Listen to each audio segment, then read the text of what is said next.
the United States is facing a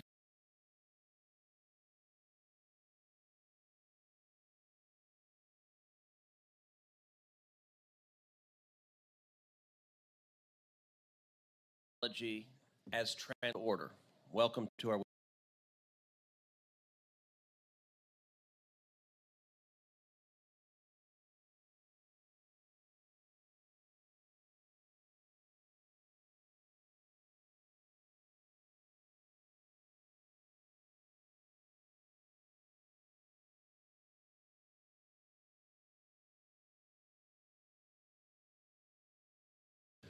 Good morning.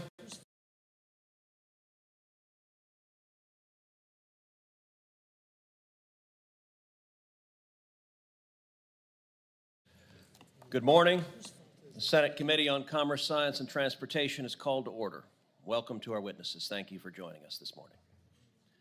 In the last 2 years, AI has brought the United States and the world to a critical inflection point. AI may be a technology as transformative as the internet, or even more so. It has unleashed a new global industrial revolution with the potential to unlock opportunities that improve our quality of life, create jobs, and stimulate economic growth. The country that leads in AI will shape the 21st century global order. As a matter of economic security, as a matter of national security, America has to beat China in the AI race. China has made AI central to its national strategy, and China aims to lead the world in AI by 2030, investing heavily in AI adoption across industries like manufacturing and defense. In this race, the United States is facing a fork in the road. Do we go down the path that embraces our history of entrepreneurial freedom and technological innovation, or do we adopt the command and control policies of Europe? I would suggest that Congress draw on the lessons we can learn from the dawn of the internet. In the early 1990s, Washington embraced the internet and explicitly adopted a style of regulation that was intentionally and decisively light touch. Congress chose to deregulate under the Telecommunications Act of 1996, while President Clinton pursued tariff agreements and treaties that protected America's intellectual property and technological exports. Further, in 1998, Congress enacted a 10-year internet tax moratorium so that state laws wouldn't balkanize and stymie the promise of e-commerce. The results of these decisions were extraordinary. I made a lot of money. By 2000, the United States has recorded 5 straight years of historic highs in productivity gains and investment growth. Hundreds of thousands of new jobs were created, and the United States became a top tech exporter with massive sums of private investment pouring into the U.S. digital economy. By contrast, EU countries pursued a series of heavy-handed regulations that proved enormously costly. In 1993, the United States and Europe had economies virtually identical in size. Today, the American economy is more than 50% larger than Europe's. The drivers of that are tech and the shale revolution. Those two comprise virtually the entirety of that massive growth over Europe. According to one EU Commission report, only 6% of global AI startup funding flows to EU firms, 6%. That is 1/10 of the amount that is going to American companies. The report directly blames this yawning chasm on the EU's nasty regulatory approach. And yet, The Biden administration, for inexplicable reasons, tried to align AI policy with the EU to adopt their failed policies. President Biden's sweeping AI executive order, the longest executive order in American history, cast AI as dangerous and opaque, laying the groundwork for audits, for risk assessments, and regulatory certifications. Biden's approach inspired similar efforts in state legislatures across the country, threatening to burden startups, developers, and AI users with heavy compliance costs. Some of my colleagues suggest that a friendlier version of the Biden approach makes sense. They want a testing regime to guard against AI, quote, discrimination, and have government agencies provide, quote, guidance documents, seemingly something out of Orwell, that will usher in what they call best practices, as if AI engineers lack the intelligence to responsibly build AI without the bureaucrats. Many in the industry, foolishly, have supported such paternalism. Harmful regulations take many forms. Biden's misguided midnight AI diffusion rule on chips and model weights would have crippled American tech companies' ability to sell AI to the world. The Biden plan would have handed over key markets to China. We should want foreign countries, particularly our allies, to buy American. I vocally opposed this rule for months, and indeed the ranking member and I together urged the Biden administration not to adopt it. And I'm very pleased that President Trump has now confirmed he plans to rescind it.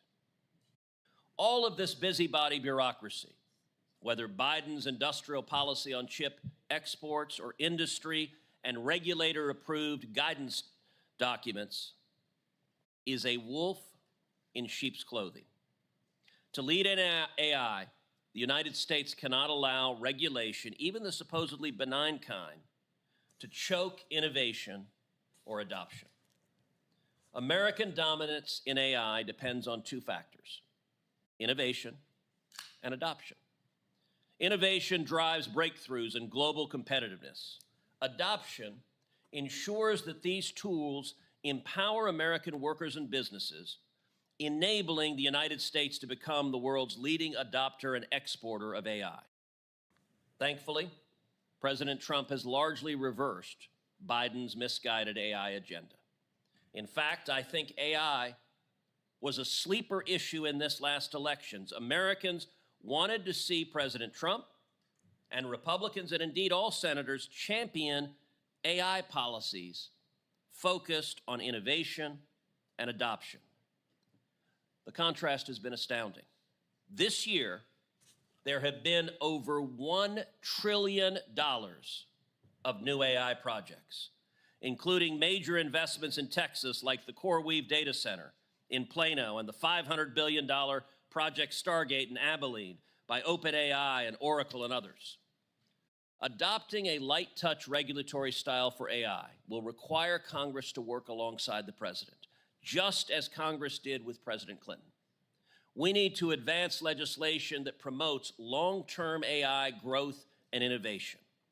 That's why I will soon release a new bill that creates a regulatory sandbox for AI, modeled on the approach taken by Congress and President Clinton at the dawn of the internet, that will remove barriers to AI adoption, prevent needless state overregulation, and allow the AI supply chain to rapidly grow here in the United States.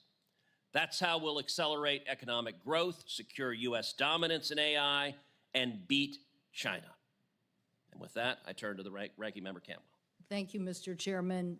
Thank you for this hearing, and welcome to the witnesses before us, Mr. Altman, Dr. Su, Mr. Intrator, and Mr. Smith. It's a great pleasure to have all of you here, but it's especially prideful moment for the Pacific Northwest to have Mr. Smith and Mr. Altman here, both representing an open AI approach.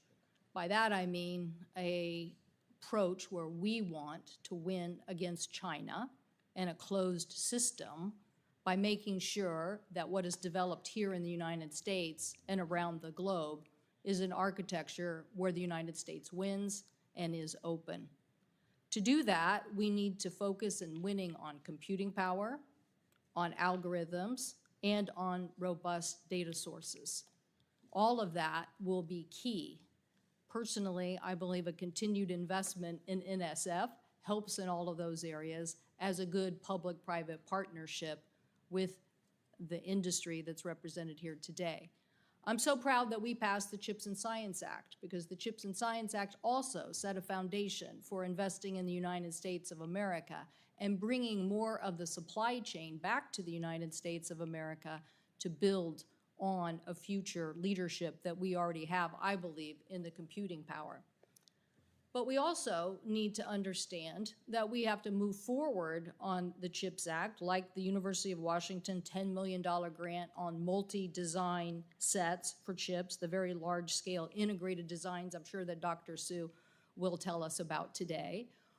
But the fact that the United States has to continue to lead on the future designs and the implementation of that also requires us to be very smart about data centers, about sources of electricity, and how we're going to build that supply that could be up to 12% of electricity demand in the very near future. So how do we do that? I've noticed in each of your testimonies you all explain this, but I'm also very proud that Microsoft has already signed an agreement with one company, Fusion Energy in Everett, Washington, for a power source supply. Maybe Mr. Altman in his testimony will talk about this, but that they hope to get very near future energy source from that. So clearly the United States leading on electricity and development. So Mr. Smith, very much appreciate in your testimony the accentuation on the fact that the United States of America needs hundreds of thousands of new electricians, something we should all want to get behind. The fact that having electricity and the electricians and the data source centers here in the United States and in other places will be key.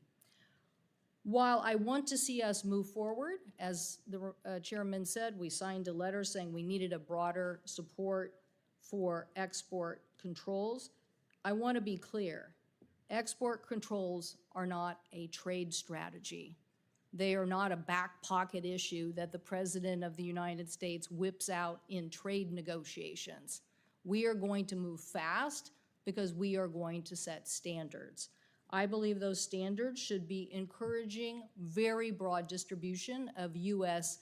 manufactured and made AI chips and technology, and that we're asking our partners overseas to comply with the rules that we establish, things like making sure that there is no circumvention of the supply that somehow gets into China's hands, making sure that we have access and making sure that we can verify on that, and also making sure that U.S. data companies and cloud-based companies are allowed to be in that market.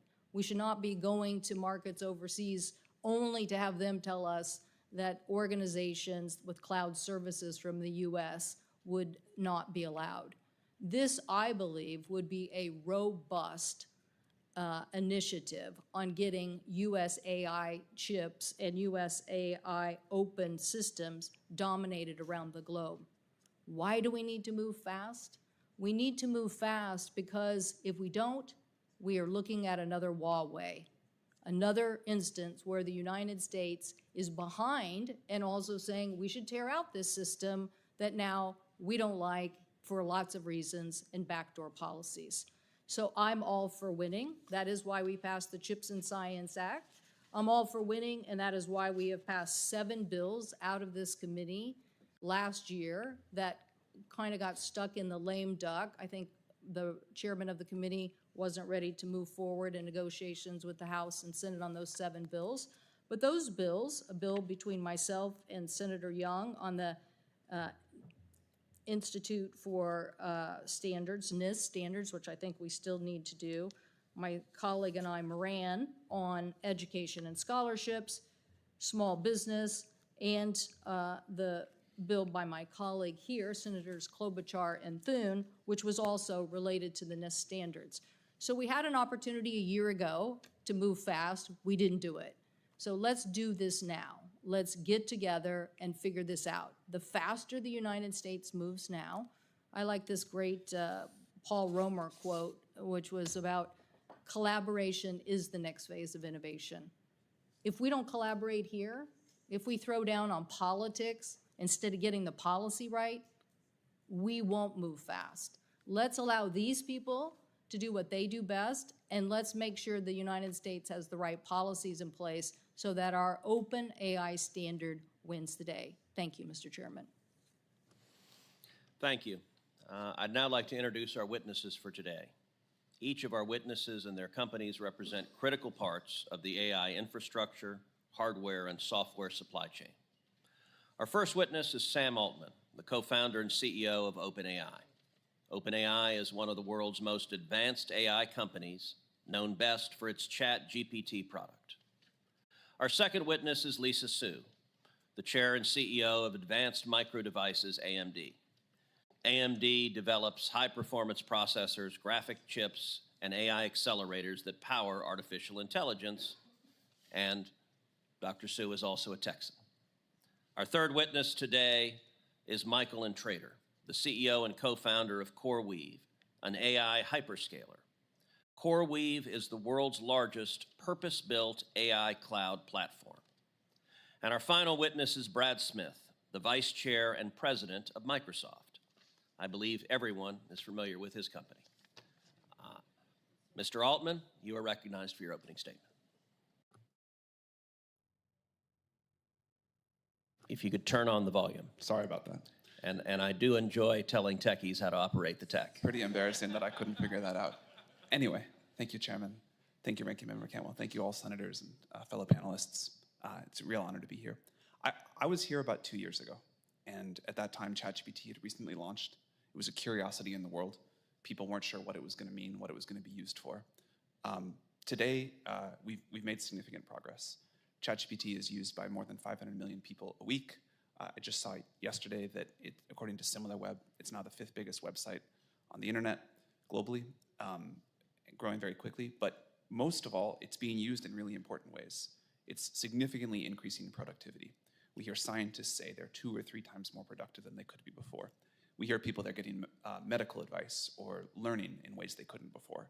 And it's really, it's no longer this thing that was going to come in the future, but it's here now, and people are really using it. We're very proud to be one of the leaders of this. We're very proud that America is leading in AI so significantly, and I think that's critical. What Senator Cruz said about the importance of innovation in America, and that we have what happened with the internet, we have happen again. I believe this will be at least as big as the internet, maybe bigger. That needs to happen. For that to happen, investment in infrastructure is critical. I believe the next decade will be about abundant intelligence and abundant energy, making sure that America leads in both of those, that we are able to usher in these dual revolutions that will change the world we live in, I think in incredibly positive ways, is critical. I got to go to Abilene, Texas yesterday, where we're building out what will be the largest AI training facility in the world. It's coming along beautifully, super exciting to see. We need a lot more of that. There's a whole sort of AI factory, like a supply chain of energy, chips, standing up data centers, building the racks and more. We've got to do that really well in the US so that we can continue to innovate, continue to lead, and continue to sort of shape this revolution. Speaking of that, I was very inspired by what Chairman Cruz said, so I'd like to deviate from script here and tell a story. In my prepared written testimony, I covered the basics, so if it's okay, I'd love to tell you a story.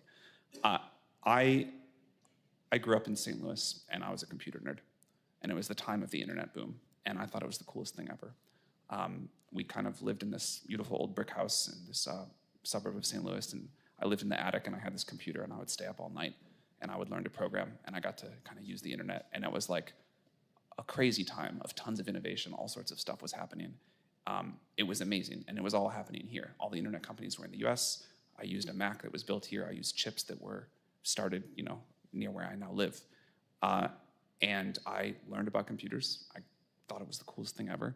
And I can draw a straight line from that experience to founding OpenAI and getting to work on companies like Helion. The spirit of American innovation and support of entrepreneurship. I don't think the internet could have happened anywhere else, and if that didn't happen, I don't think the AI revolution would have happened here. I am a child of the internet revolution. I have the great honor to be one of the many parents of the AI revolution, and I think it is no accident that that's happening in America again and again and again. But we need to make sure that we build our systems and that we set our policy in a way where that continues to happen. I think this is magic. I don't want to live in Europe either. I think America is just an incredible and special thing, and it will not only be the place where the AI revolution happens, but all the revolutions after. I was home visiting St. Louis recently, drove by our old house, and I kind of like, it was at night, and I looked up, and in that like top floor window, the light was on, and I thought, you know, hopefully there's some kid in there staying up late at night playing with ChatGPT, figuring out how he or she is going to start whatever company comes next, and whatever the next thing is after AI will happen here too. That is to me the magic of this country. It's incredibly personally important, and I hope it keeps going. Thank you very much for having me. Thank you. Dr. Su. Chairman Cruz, Ranking Member Cantwell, members of the committee, it is a real honor to be here on such an important topic. I'm Chair and CEO of AMD. We are a US headquartered semiconductor company founded 56 years ago, and we build high-performance computing chips for the modern economy. Every day, billions of people rely on our products and services powered by our technologies, but our chips are also extremely important to support the critical missions, including powering defense systems and secure communications, as well as enabling breakthrough scientific research. I have to say, our proudest moments, though, are when we see amazing public-private partnerships, and our work in supercomputing is an example of that. Through more than a decade of partnership with the Department of Energy, AMD now powers the two fastest supercomputers in the world, one that is housed at Oak Ridge National Labs that was put into place in 2021, and the other at Lawrence Livermore National Labs that was just recently put into commission late last year. These systems are really critical from a national infrastructure standpoint and solve many large research issues as well as national security and scientific leadership. Now, in terms of AI, there's so much that's been stated about AI. I really want to thank Chairman Cruz and Ranking Member Cantwell for having this hearing. I think it is a wonderful opportunity to talk about how we win. AI is truly the most transformative technology of our time. The United States leads today, but what I would like to say is it is a race. Leadership is absolutely not guaranteed. It's a global race that will shape the outcome of national security and economic prosperity for many decades to come. Now, maintaining our lead actually requires excellence at every layer of the stack, so I'm really honored to be here with my panelists as well. We have deep partnerships with Microsoft and OpenAI that demonstrate how you need silicon, you need software, you need systems, and really the application layer to be successful. Now, in terms of what to do, I thought about what would be the most important things to say today, and I put them in 5 categories. I think the first, and probably the foremost, is we must continue to run faster. This is a race, and the race does not stand still. Nobody in the world stands still. We lead today because of the bold decisions that we've made and because of the innovation economy that we have. But we need to continue to run faster, and that means ensuring that we have computing available. I think Sam's story about Abilene is an excellent example of how when you allow the computing infrastructure to expand at the rate and pace that the private sector wants, you actually make a tremendous progress. I would also like to mention the importance of open ecosystems. I think open ecosystems are really a cornerstone of US leadership, and that allows, frankly, ideas to come from everywhere and every part of the innovation cycle. It's reducing barriers to entry and strengthening security, as well as creating, frankly, a competitive marketplace for ideas. Third, we are very happy to see the focus on a robust domestic supply chain. For us in the semiconductor world, we used to not get so much attention. Now we get a lot of attention thanks to the importance of chips. And the fact is we need more manufacturing in the US. The efforts so far have made good progress, but there's a lot more that can be done, and that should be done in public-private partnership. Fourth, we must invest in talent. Frankly, the United States should be the best place to study AI, to work in AI, to really move forward all of the innovations that we need. And I think, again, this can also be done in significant public-private partnership. And then fifth, of course, in the area of export controls, we totally understand as an industry the importance of national security. And that is, that goes without saying as a US company. But we also want to ensure, as Chairman Cruz and Ranking Member Cantwell stated, it is important to have widespread adoption of US technologies. We lead today because we have the best technology. However, if we're not able to fully have our technology adopted in the rest of the world, there will be other technologies that will come to play. They may not be as good as we are today, but frankly, usage really spurs innovation. And this is something that we certainly need to work with in public-private partnership. And I would frankly end by saying, like Sam, I had a computer when I was growing up. I grew up in New York. I'm a little older than Sam, so my first computer was a Commodore 64, and then I graduated to the Apple II. But the fact is, this is the best place to do computing innovation in the world. We want it to stay that way with really a very rich and broad ecosystem. So thank you again for the opportunity to be here today. And I had an Apple II as well with a shoebox of floppy disks, and somehow I ended up taking a wrong turn and ending up in politics instead. Mr. Intrator. I started out with a VIC-20. Chairman Cruz, Ranking Member Cantwell, and distinguished members of the committee, thank you for the opportunity to testify today. I am honored to appear alongside my industry colleagues and partners. My name is Michael Intrator. I am the co-founder and CEO of CoreWeave, founded 7 years ago. CoreWeave started, like many innovative ventures, humbly in a garage, experimenting initially with graphics processing units or GPUs for cryptocurrency mining. Recognizing the transformational potential, we pivoted to support powerful AI applications, dramatically scaling the vision and operation. Today, CoreWeave stands at the forefront of America's AI infrastructure revolution, operating more than 30 data centers across 15 states. We manage more than 250,000 GPUs, currently using 360 megawatts of power. Over 2 short years, our revenue has surged by 12,000%, reaching $1.9 billion in 2024. As a result of this progress, CoreWeave became a publicly traded company on March 28th of 2025. CoreWeave's rapid growth is a testimony not only to the technology, but also to the surging global demand for advanced AI infrastructure. Our infrastructure enables American businesses to rapidly translate AI aspirations into impactful economic realities.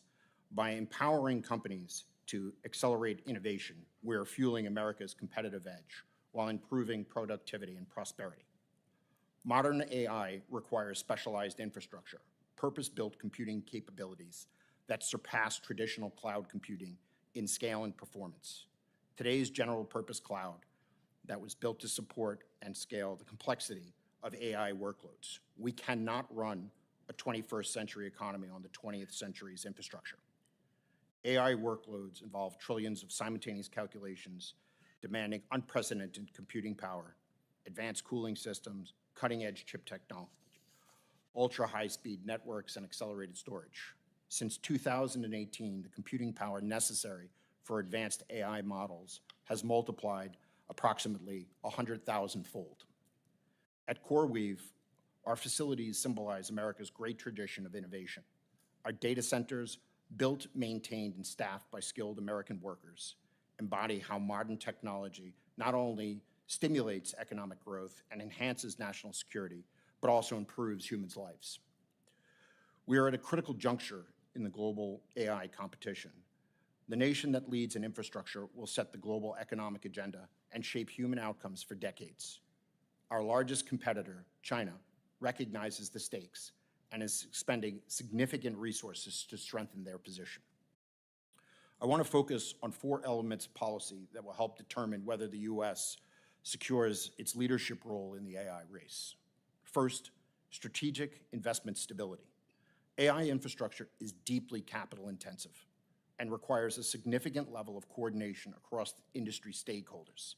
Stable, predictable policy frameworks, secure supply chains, and regulatory environments that foster innovation are crucial. Policymakers must provide clear and consistent policy and regulations across all jurisdictions that enables long-term investment and rapid scaling of AI technology. Second, energy infrastructure development. To support the rapid deployment of AI infrastructure, America must ensure abundant and affordable supplies of energy. Careful reforms in permitting and regulatory processes are necessary to accelerate infrastructure projects, facilitate more rapid construction, interconnections, and energy for data centers. Third is global market access. Maintaining America's leadership also means ensuring our technology has fair access to global markets. Export controls and trade agreements can be calibrated to both address national security risks and support global diffusion of American AI technology. And finally, public-private partnerships and workforce development. America's unique advantage in the AI race is enhanced by our powerful tradition of public-private partnership. CoreWeave is proud to co-found the New Jersey AI Hub with Microsoft, Princeton University, and the New Jersey Economic Development Initiative. Initiatives like this develop critical work skills, foster innovation, and ensure economies and communities are prepared for the AI-driven future. America stands ready to lead the AI revolution, which will bring enormous benefits. It is a rare moment in time that we must meet. If government, industry, and all affected parties work together, the United States can win this race and seize the vast opportunity ahead of us. Thank you again for the opportunity to testify.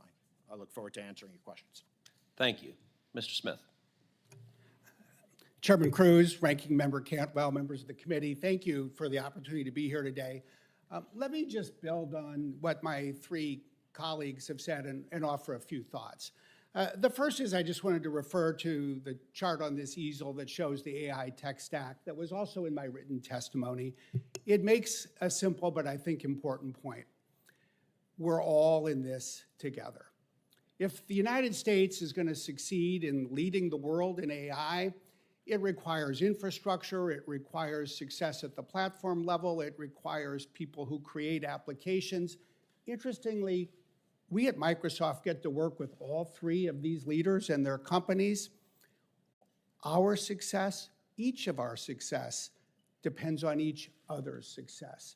And what's true of the four of us is true when you look across the country and around the world at open source developers, people who are building power plants, electricians and pipe fitters who are going to work every single day. So what do we need from the Congress and the country in order to succeed? I think it's three things. I described them in my written testimony. First, as Chairman Cruz said, we need innovation. Innovation will go faster with, as Sam said, more infrastructure, faster permitting, more electricians. We need more innovation fueled, as Ranking Member Cantwell said, by support from our universities and the federal agencies that support basic research across the country, one of this country's crown jewels. We also need, as Chairman Cruz said, faster adoption, what people refer to as AI diffusion. The ability to put AI to work across every part of the American economy to boost productivity, to boost economic growth, to enable people to innovate in their work. And the number one ingredient for that, history shows time and time again, is skilling, investing in education. And finally, we need to export. If America is going to lead the world, we need to connect with the world. We need to remember, I believe always, that as a country, only 4.5% of the world's people live in the United States of America. Our global leadership relies on our ability to serve the world with the right approach to export controls and always, especially in technology, in our ability to sustain the trust of the rest of the world. Ultimately, I think people who take the time, if they take the time to watch or read about this hearing, may wonder, what is this all about? What are we at this table trying to do? What do these two letters AI really mean to them? Are we who are working in this industry trying to build machines that are better than people? Or are we trying to build machines that will help people become better? Emphatically, it is and needs to be the latter. Are we trying to build machines that will outperform people in all the jobs that they do today? Or are we trying to build machines that will help people pursue better jobs and even more interesting careers in the future? Indisputably, it needs to be the second, not the first. And I believe that is what we are and can do together. As somebody who's now spent almost 32 years in this industry, there are two things that always strike me. The first probably won't surprise you. Never underestimate what technology can do, how quickly it can move, what it can accomplish. But the second is one that I think is too seldom discussed, even though every day it stares us in the face. Never estimate what people can do. Never underestimate human ambition. Never underestimate what a person can do if given a better technology tool and the ability to learn how to put it to use. That's the story of this industry. It's the story of the country. It is, as you heard, the story of Sam Altman. Not everybody becomes a Sam Altman or a Satya Nadella or a Bill Gates. Everybody deserves the opportunity to try. Tonight across America, whether it's the attic of a house or the basement or just an everyday bedroom, there are kids with computers, with phones, with access to the internet, and now the ability to put AI to work. Let's invest in their education. Let's invest in the skills that the American public needs. Let's then invest in creating the future that the American public deserves. Thank you. Well, thank you, witnesses, for your testimony. And I'll start off with the first round of questions and move down dais to our ranking member here. Thank you for your testimony. Certainly makes me sleep better at night, worried about Terminator and Skynet coming after us, knowing that you guys are behind the wheel. But in 5 words or less, starting with you, Mr. Smith, what are the 5 words you need to see from our government to make sure we win this AI race? More electricians. That's 2 words. Broader AI education. And no using ChatGPT as a phone a friend. Thank you.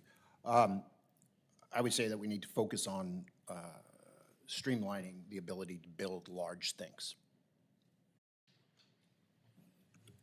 Policies to help us run faster in the innovation race. Allow supply chain sensible policy. That was good. So what I hear there is something pretty similar to the races we've won before. Nuclear energy, for example, you know, the Germans and Austrians really led the innovation around that, but we won the race because we put a massive government effort collaborating with our universities and others to win that race. Space, you know, the Soviets put the first satellite up, put the first man in space, but we won the space race because we adopted a framework to ensure that we won. Aviation, automobiles, et cetera. So what I hear from you is you do need support from our government, but you also need the government to stay out of your way so you can innovate and win this race. How do we incentivize companies to do business here in America to make sure we win this race in America and America leads? Not just China, but other non-state actors too. I mean, I think that the scariest thing about AI from a capability standpoint is it doesn't have to be a state actor to win this race. It's not like nuclear energy, it's not like space technology. I mean, a non-state actor could just as easily win this race and wield more power than anyone else. So how do we encourage innovators, investment to happen here in America to ensure we win this race? Mr. Altman, you want to start? We were honored to announce back in January Project Stargate, a $500 billion investment in United States infrastructure. That is now well underway, as I mentioned, getting to see it yesterday in Abilene. The first site was incredible. We need a lot more of that. We need certainty on the ability to build out this entire supply chain, build the data centers, permit the electricity. We'd love to bring chip production here, network production here, server rack production here. And I think the world does want to invest. We have a lot of global investment flowing into the US to do this. We also want to make sure that other countries are able to build with our technology, use our models, and sort of like be in our orbit and you know, use US diffusion of technology here. So that's really important.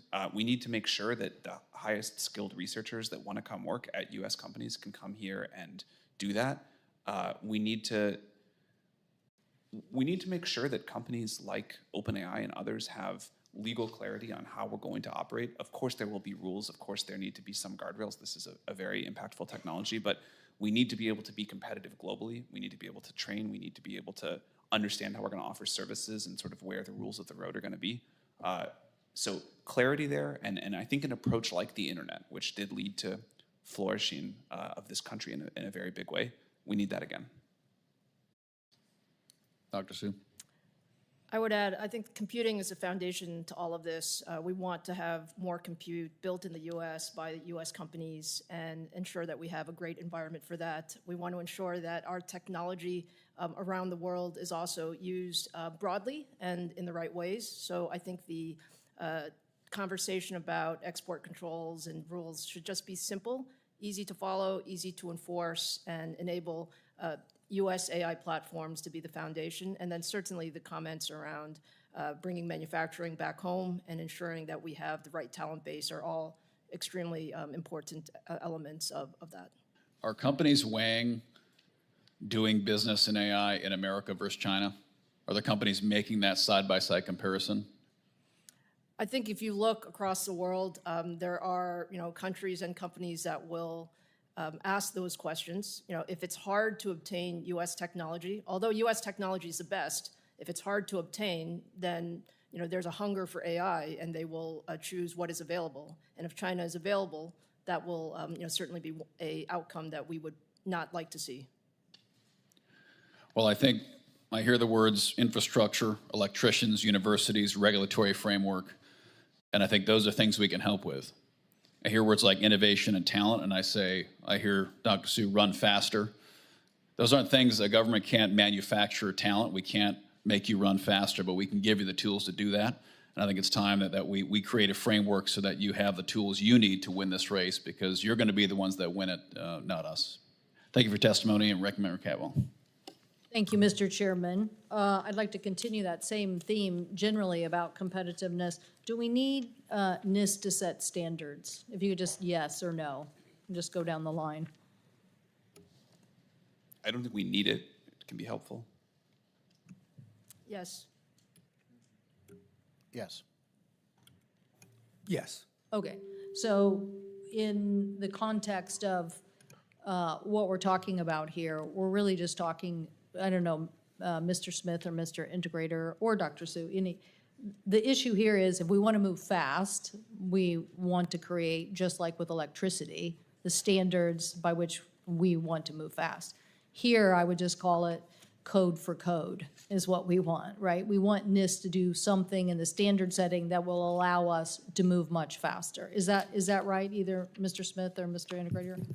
What I would say is this. First of all, NIST is where standards go to be adopted, but it's not necessarily where they first go to be created. So we've got work. Thank you for that clarity. Yeah. We're talking about a industry, IEEE, lots of different organizations, industry input, and then they're adopted. So yes, let's clarify that. Yeah. Let's clarify that. I think that's the way it works. Yes, but you think we need to do that, particularly if the United States wants to lead?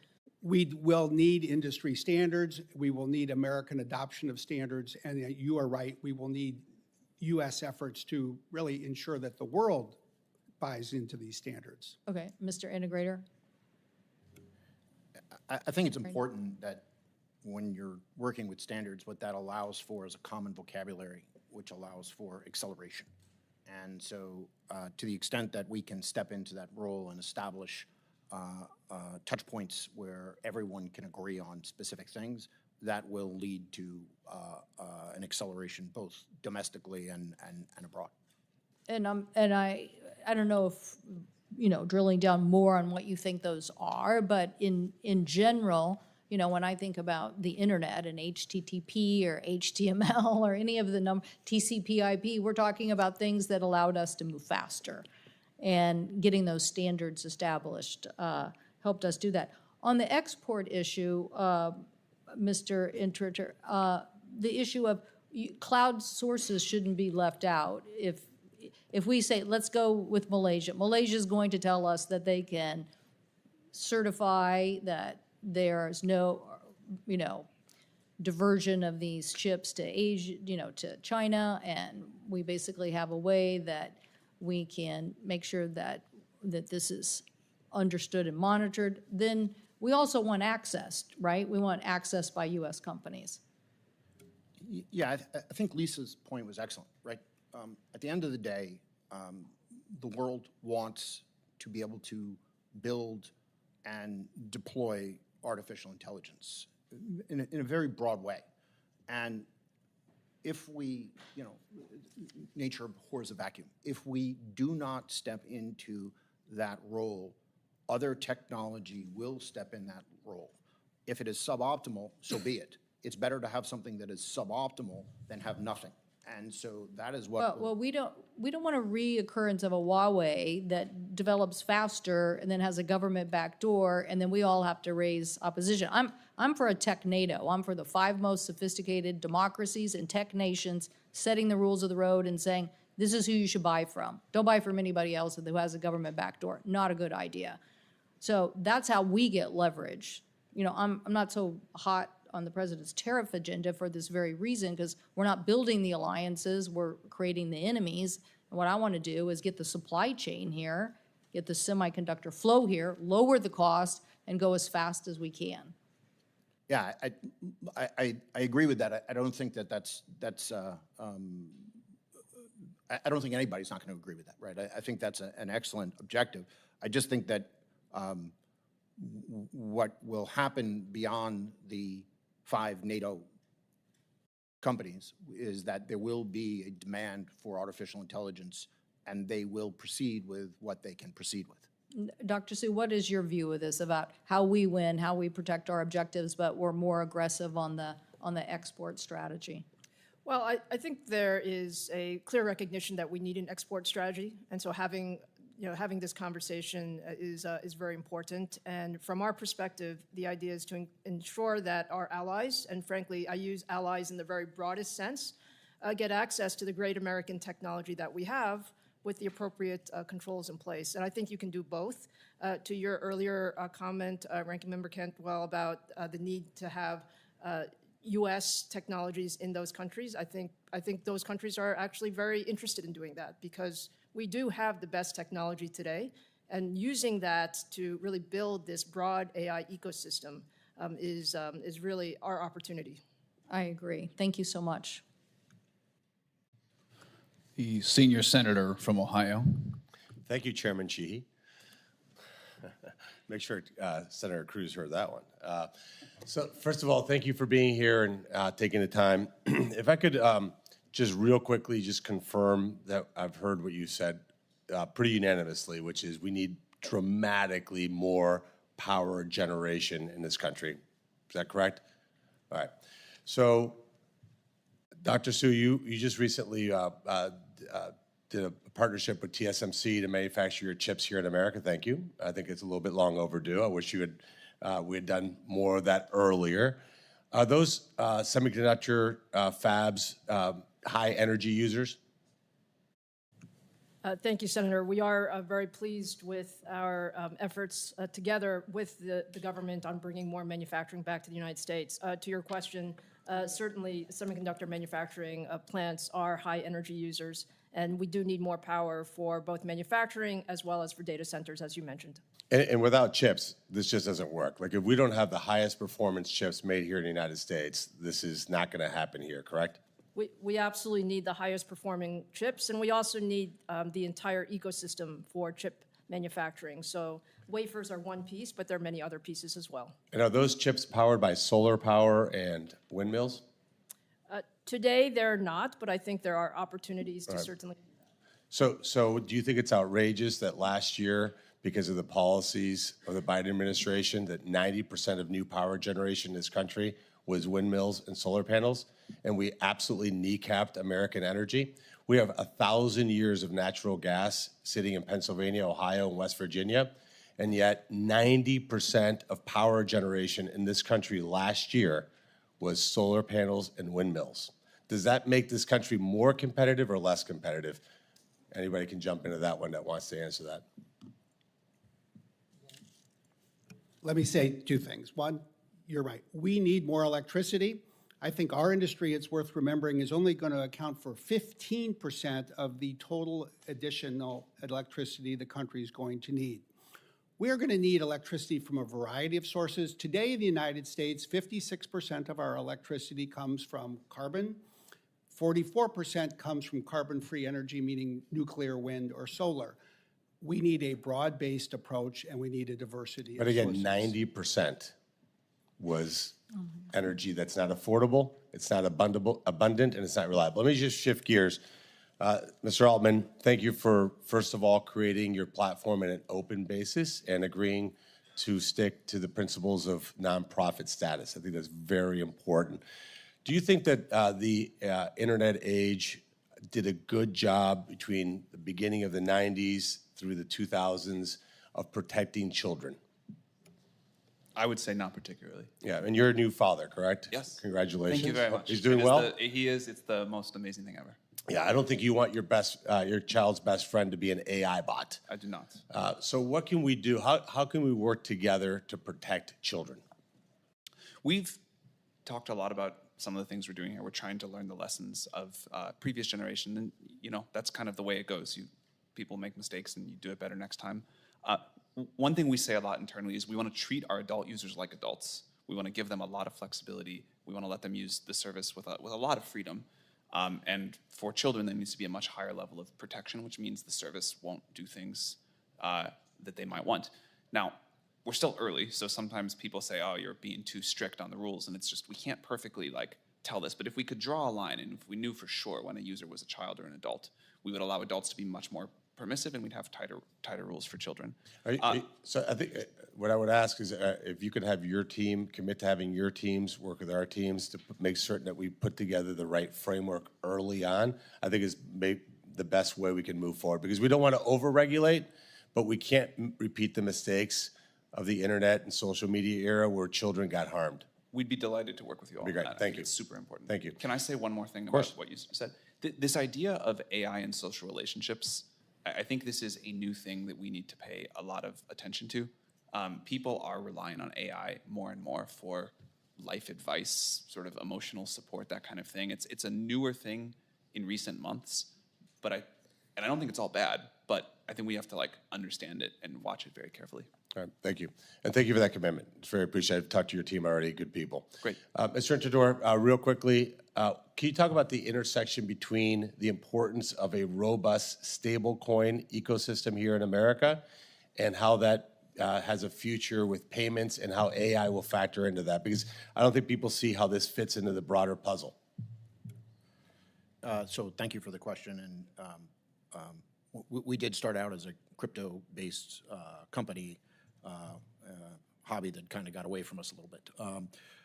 Look, I think that stable coins, crypto, AI, they share certain DNA in common, which is that they are attempts to build into a future where new technology will make things better for society. And there is a huge potential for us to use stable coins, crypto, and AI in a combination for better outcomes.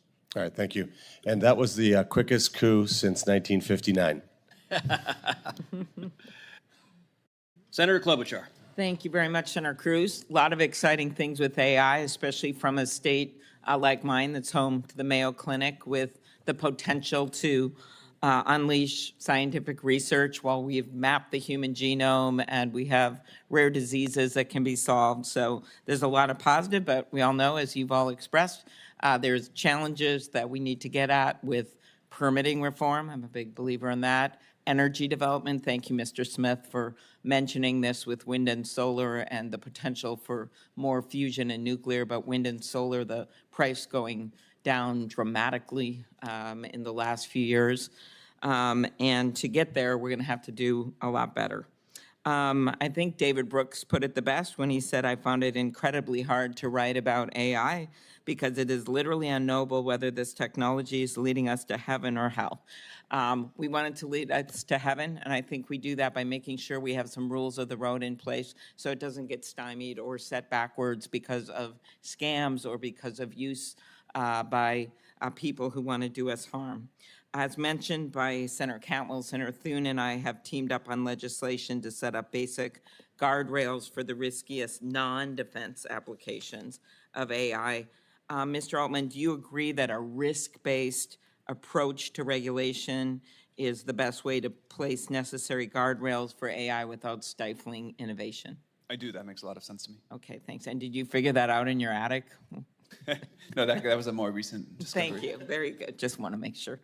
Our bill directs Mr. Smith, the Commerce Department, to develop ways of educating consumers on how to safely use AI systems. Do you agree that consumers need to be more educated? This was one of your answers to your 5 words, so I assume you do. Yes, and I think it's incumbent upon us as companies and across the business community to contribute to that education as well. Okay, very good. Back to you, Mr. Altman. The Americans rely on AI, as we know, increasingly on some high-impact problems. To make them be able to trust that, we need to make sure that we can trust the model outputs. The New York Times recently reported earlier this week that AI hallucinations, new word to me, where models generate incorrect or misleading results are getting worse. That's their words. What standards or metrics does OpenAI use to evaluate the quality of its training data and model outputs for correctness? On the whole, AI hallucinations are getting much better. We have not solved the problem entirely yet, but we've made pretty remarkable progress over the last few years. When we first launched ChatGPT, it would hallucinate things all the time. This idea of robustness, being sure you can trust the information, we've made huge progress there. We cite sources. The models have gotten much smarter. A lot of people use these systems all the time, and we were worried that if it was not 0.0% accurate, which is still a challenge with these systems, it would cause a bunch of problems. But users are smart. People understand, what these systems are good at, when to use them, when not. And as that robustness increases, which it will continue to do, people will use it for more and more things. But as an industry, we've made pretty remarkable progress in that direction over the last couple of years. Well, I know we'll be watching that. Another challenge that has been, we've seen, and Senator Cruz and I worked on a bill together for quite a while, and that's the Take It Down Act. And that is that we're increasingly seeing internet activity where kids looking for a boyfriend or girlfriend, maybe they put out a real picture of themselves, it ends up being distributed at their school, or someone tries to scam them from financial gain, or it's AI, as we've increasingly seen, where it's not even someone photos, but someone puts a fake body on there. And we've had about over 20 suicides in 1 year of young people because they felt like their life was ruined because they were going to be exposed in this way. So this bill we passed, and through the Senate and the House, the First Lady supported it, and it's headed to the President's desk. Could you talk about how we can build models that can better detect harmful deepfakes? Mr. Smith. Yeah, I mean, we're doing that. OpenAI's doing that. A number of us are. And I think the goal is to first identify content that is generated by AI. And then often it is to identify what kind of content is harmful. And I think we've made a lot of strides in our ability to do both of those things. There's a lot of work that's going on across the private sector in partnership with groups like NCMEC to then collaboratively identify that kind of content so it can be taken down. We've been doing this in some ways for 25 years since the internet, and we're going to need to do more of it. And on the issue, last question, Mr. Chair, since the last one was about your bill, I figure it's okay. The newspapers, and you testified before the Senate Judiciary Committee, Mr. Smith, about the bill. Senator Kennedy and I still think that there's an issue here about negotiating content rates. We've seen some action recently in Canada and other places. Can you talk about those evolving dynamics with AI developers and what's happening here to make sure that content providers and journalists get paid for their work? Yeah, it's a complicated topic, but I'll just say a couple of things. First, I think we should all want to see newspapers in some form flourish across the country, including, say, rural counties that increasingly have become news deserts. Newspapers have disappeared. Second, and it's been the issue that we discussed in the Judiciary Committee, there should be an opportunity for newspapers to get together and negotiate collectively. We've supported that. That will enable them to basically do better. Third, every time there's new technology, there is a new generation of a copyright debate. That is taking place now. Some of it will probably be decided by Congress, some by the courts.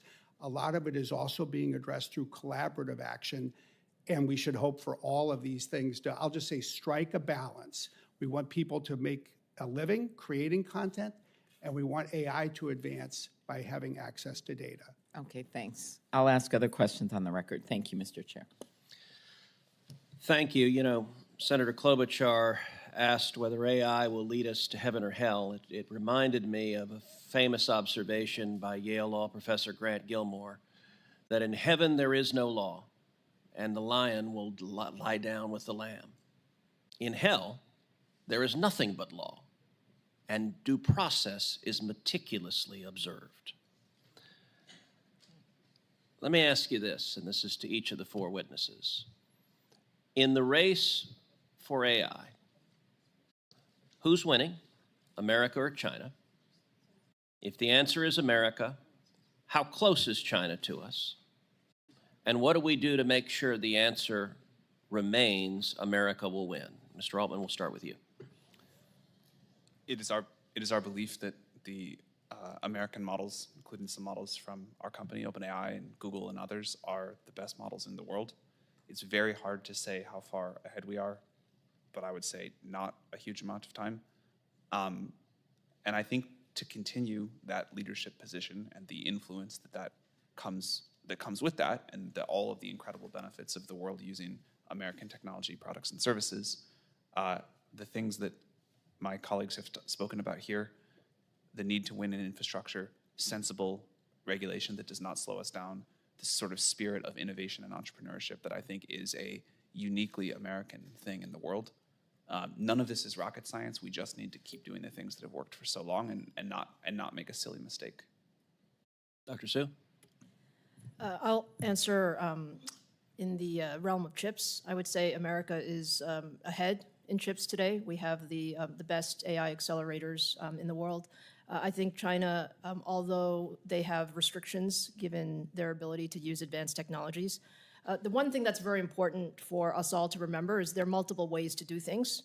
You know, having the best chips is great, but even if you don't have the best chips, you can get a lot done. So I think this conversation about how far behind China is, they are certainly catching up because there are many ways to do things. I think relative to what we can do, I will continue to say, really ensure that our spirit of innovation is allowed to work. And that is having very supportive government policies to do that, having very consistent policies, and allowing us to do what we do best, which is innovate at every layer of the stack. Mr. Intrator? So I'll speak to it from the physical infrastructure and software stack to deliver that. America is ahead, but it is the Achilles heel from the perspective of the ability, as I started to better?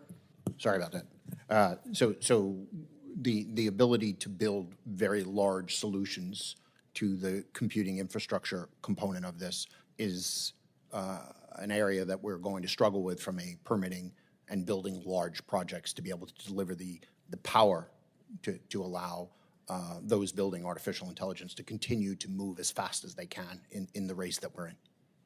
Mr. Smith?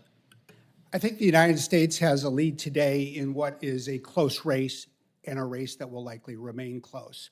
The number one factor that will define whether the United States or China wins this race is whose technology is most broadly adopted in the rest of the world. This is a global market, and it will be defined as technology markets typically are by network effects. 18% of the people in the world live in China, 4% live in the United States, 78% live somewhere else. The lesson from Huawei and 5G is whoever gets there first will be difficult to supplant. We need to export with the right kinds of controls. We need to win the trust of the rest of the world. We need to have the financial architecture that gets not only to the countries that are industrialized, but the nations, say, across Africa, where typically China and Huawei have done so well. So some of my colleagues have made reference to standards as something that is desirable, and I will say standards is often code word for regulations, and indeed the EU's stifling standards concerning the internet is what killed tech in Europe. We are seeing now state legislatures mimicking the EU, such as California's SB 1047, which thankfully was overwhelmingly defeated, but would have created essentially a California DMV for AI model registration. How harmful would it be to winning the race for AI if America goes down the road of the EU and creates a heavy-handed prior approval government regulatory process for AI? I think that would be disastrous. To give a more specific answer to your previous question, which I think touches on why it would be so bad, there are three key inputs to these AI systems. There's compute, all the infrastructure we're talking about. There's algorithms that we all do research on, and there's data. If you don't have any one of those, you cannot succeed in making the best models. And as Brad said, the way for America to influence the world here is to have the technology that people most want to use and most adopt. The world uses iPhones and Google and Microsoft products, and that's wonderful. Like, that's how we have our influence. We don't want that to stop happening. So systems that stop us on any of these areas, you know, if we have rules about what data we can train on that are not competitive with the rest of the world, then things can fall apart. If we are not able to build the infrastructure, and particularly if we're not able to manufacture the chips in this country, the rules can fall apart. If we can't build the products that people want, that naturally win in the market, and I think people do want to use American products, we can make them the best. But if we're prevented from doing that, people will use a better product made from somebody else that doesn't have the sort of, you know, that is not stymied in the same way. So it is, I am nervous about standards being set too early. I'm totally fine, you know, with the position some of my colleagues took, that standards, once the industry figures out what they should be, it's fine for them to be adopted by a government body and sort of made more official. But I believe the industry is moving quickly towards figuring out the right protocols and standards here, and we need the space to innovate and to move quickly. So if each of you could briefly answer that question, because my time's expired, so I want to be respectful of that. I agree with the comments that Sam put up. I agree, and I would just say, and I think the point you're making is we have to be very careful not to have these pre-approval requirements, including at state levels, because that would really slow innovation in the country. I think that a patchwork of regulatory overlays will cause friction in the ability to build and extend what we're doing. Thank you. Senator Curtis. Schatz? Senator Schatz. Sorry, apologies. No problem, Chairman. Thank you for being here. I just want to follow up on the Chairman's question and a sort of, it may be an emerging consensus on the committee. Okay. I don't think there's anybody, even on this side of the dais, that's proposing a sort of European-style pre-approval. I think there are some people who would like to do nothing at all in the regulatory space, but I think most people understand that some guardrails, those are the words that you use, Mr. Altman, rules and guardrails are necessary. Are you saying that self-regulation is sufficient at the current moment? No, I think some policy is good. I think it is easy for it to go too far, and as I've learned more about how the world works, I'm more afraid that it could go too far and have really bad consequences. But people want to use products that are generally safe. You know, when you get on an airplane, you kind of don't think about doing the safety testing yourself. You're like, maybe this is a bad time to use the airplane example. But you kind of like want to just trust that you can get on it. It's an excellent time to use the airplane example. But I think your point is exactly right, is that, look, there is a race, but we need to understand what we're racing for, right? And it also has to do with American values. It's not just a sort of commercial race so we can edge out our near-peer competitor, both in the public sector and the private sector. We're trying to win a race so that American values prevail internationally. Mr. Smith, I want to move on to another topic. It seems to me that on the consumer side, that one of the most basic rights of a user on the internet is to understand what they're looking at or listening to, and whether or not it was created solely by a person using an AI, or automatically generated using AI. Do you think a labeling regime, not a prohibition on the use of AI, but just a disclosure, especially as it relates to images, music, creativity, do you think a label would be helpful for consumers? Generally, yes, and I think that's what we in the industry have been working to create. I think you're right to make the distinction and focus especially on, say, images, video, audio files. There's a standard called C2PA that we and a number of companies now have been advancing. It has content credentials. It enables people to know where something was created, who created it, and I think you're right to know whether it was created by a person, by AI, or a person with the help of, say, AI. I just want to use sort of common language, not the language that all of you use or that we've all learned to use. When you talk about the data as one of the three elements that makes a model work, data really is intellectual property. It is human innovation, human creativity. And I do think we may have a disagreement, and I agree with Senator Klobuchar about the need to understand that these models have been trained on data, but what we're really talking about is human achievement all the way up to now. And I have a deep worry. Look, I'm actually an optimist in the energy space and the public service space. Certainly in health innovation, there are a lot of really exciting opportunities here, but we got to pay people for their knowledge. And I am concerned that these models are going to be so successful in spitting out what appears to be knowledge that we're going to, on the back end, not pay people for all of the inputs, and we will have a sort of stalling out of these models. And you talked about attention, but I'm trying to figure out what the tension really is, other than you'd like to pay as little as possible for these inputs. Go ahead, Mr. Smith. Well, you had me until the last sentence. I know. Hey, look, we create intellectual property. We respect intellectual property. So we're emphatically of the view that intellectual property and the creation of it should be rewarded. Ultimately, intellectual property laws are always about drawing the line. It's really the line that you referred to. In copyright, there is expression that is protected. If you write a book and somebody copies it, then you are entitled to be paid. But there are ideas. If someone reads your book, if someone remembers that Shakespeare wrote a story about two teenagers who fell in love, sure, then that's fair use. Then that's fair use. That's why this country and that's where the Congress tension created is. it. That's what we need to focus on. With your permission, Chairman, I want to ask one final question. Proceed. Thank you. I'm actually quite excited about the prospect that in 20 years, people are going to say, remember when you had to wait on the phone to talk to Kaiser Permanente or the VA?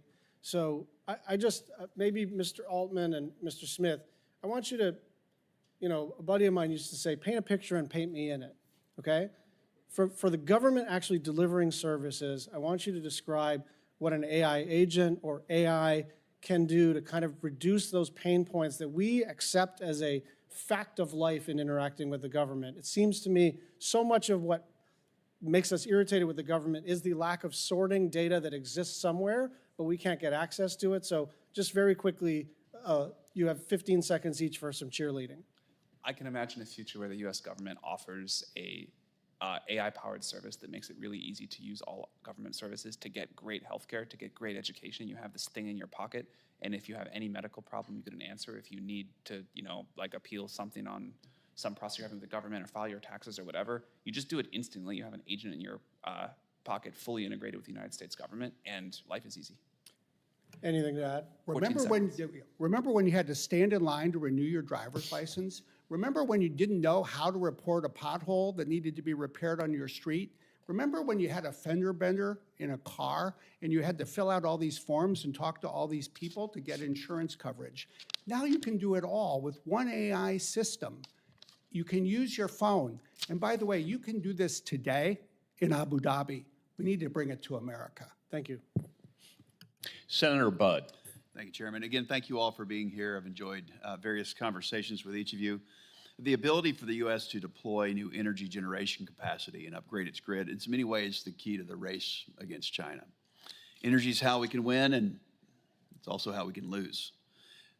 Permitting in this country, it takes too long. China's command and control system means that they will not fail to deploy the energy needed to achieve the scale necessary to develop the most advanced models, which will drive all to the benefit of AI.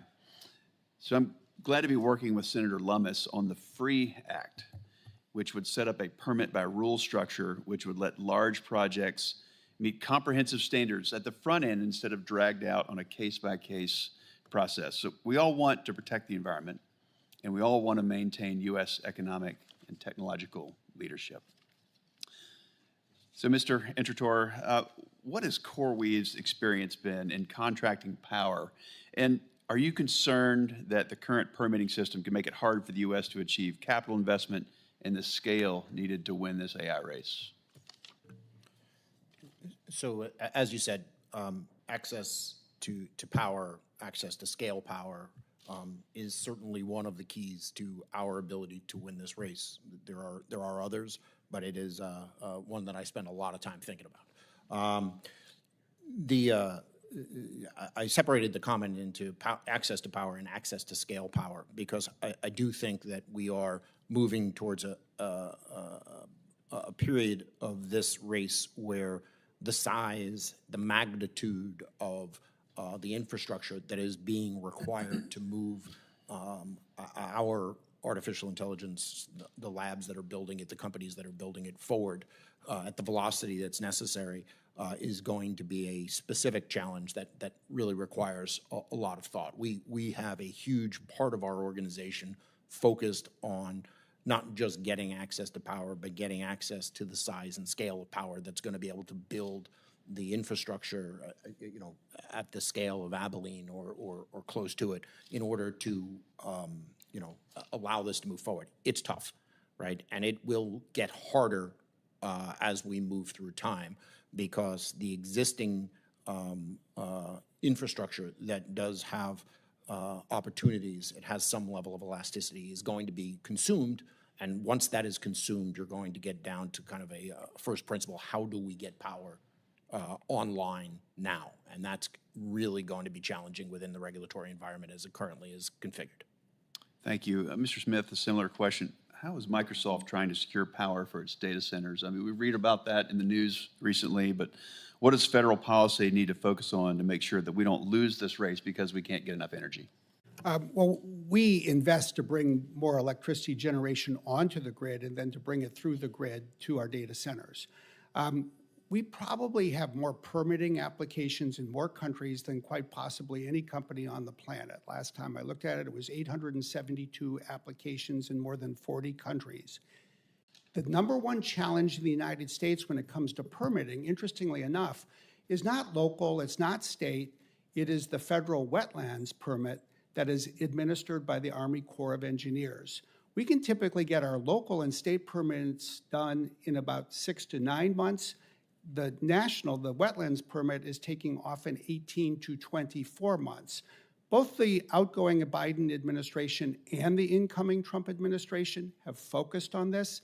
But if we could just solve that, we could accelerate a lot here in this country. Very helpful. Thank you. Mr. Altman, much has been made about the Chinese open source models like DeepSeek. We spoke about that a month or two ago. A concern that I have is that accessible Chinese models promoted by the Chinese Communist Party might be an attractive option for AI application developers to build on top of, particularly in developing world economies. So how important is U.S. leadership in either open source or closed AI models? I think it's quite important to lead in both. We realize that we, OpenAI, can do more to help here, so we're going to release an open source model that we believe will be the leading model this summer because we want people to build on the US stack. In terms of closed source models, a lot of the world uses our technology and the technology of our colleagues. We think we're in good shape there. So how could federal policy further help encourage AI ecosystem to be developed right here in the U.S.? Well, you touched on a great point with energy. I think it's hard to overstate how important energy is to the future here. Eventually, chips, network gear, that will be made by robots, and we'll make that very efficient, and we'll make that cheaper and cheaper. But an electron is an electron. Eventually, the cost of intelligence, the cost of AI will converge to the cost of energy, and if it'll be how much you can have, the abundance of it will be limited by the abundance of energy. So in terms of long-term strategic investments for the U.S. to make, I can't think of anything more important than energy. Chips and all the other infrastructure also, but energy is where I think this ends up. Thank you. Chairman. Senator Kemp. Yeah, thank you. Mr. Smith, I think I'd like to start with you because I thought your point about like what exactly is the race, right? We keep talking about the race, and you framed it in a particular way, saying that it's about adoption in the rest of the world, the 78%. I guess I just wanted to ask you to tease that out some more in terms of understanding what role we could play in Congress, in government, in terms of trying to accelerate and champion that AI adoption internationally. I think there's two things. The first is it just shines a light on the importance of getting it right for export controls, which is the AI diffusion rule that's being discussed right now. And I think what it shows is we want to have, I believe, as a country, the kinds of national security controls that ensure that, say, chips don't get diverted to China or get accessed by the wrong users, say, in China for the wrong reasons. And that is something that people have drafted at the same in the Department of Commerce. At the same time, we need, I believe, to say, get rid of the quantitative caps that were created for all of these tier 2 countries, because what they did was send a message to 120 nations that they couldn't necessarily count on us to provide the AI they want and need. And just think about it. I mean, if this is a critical part of your country's infrastructure, how can you make a bet on suppliers if you're not confident that they'll be able to fulfill your needs? So I think you in Congress and the Senate can help the White House and the Department of Commerce get this right. Mr. Altman, I wanted your thoughts on this. Is that the right framing of the race? Is it about the adoption internationally in terms of other countries? I guess I'm trying to think through it. Like part of what you just said in your previous response was that we want other nations to be able to build upon the U.S. AI stack.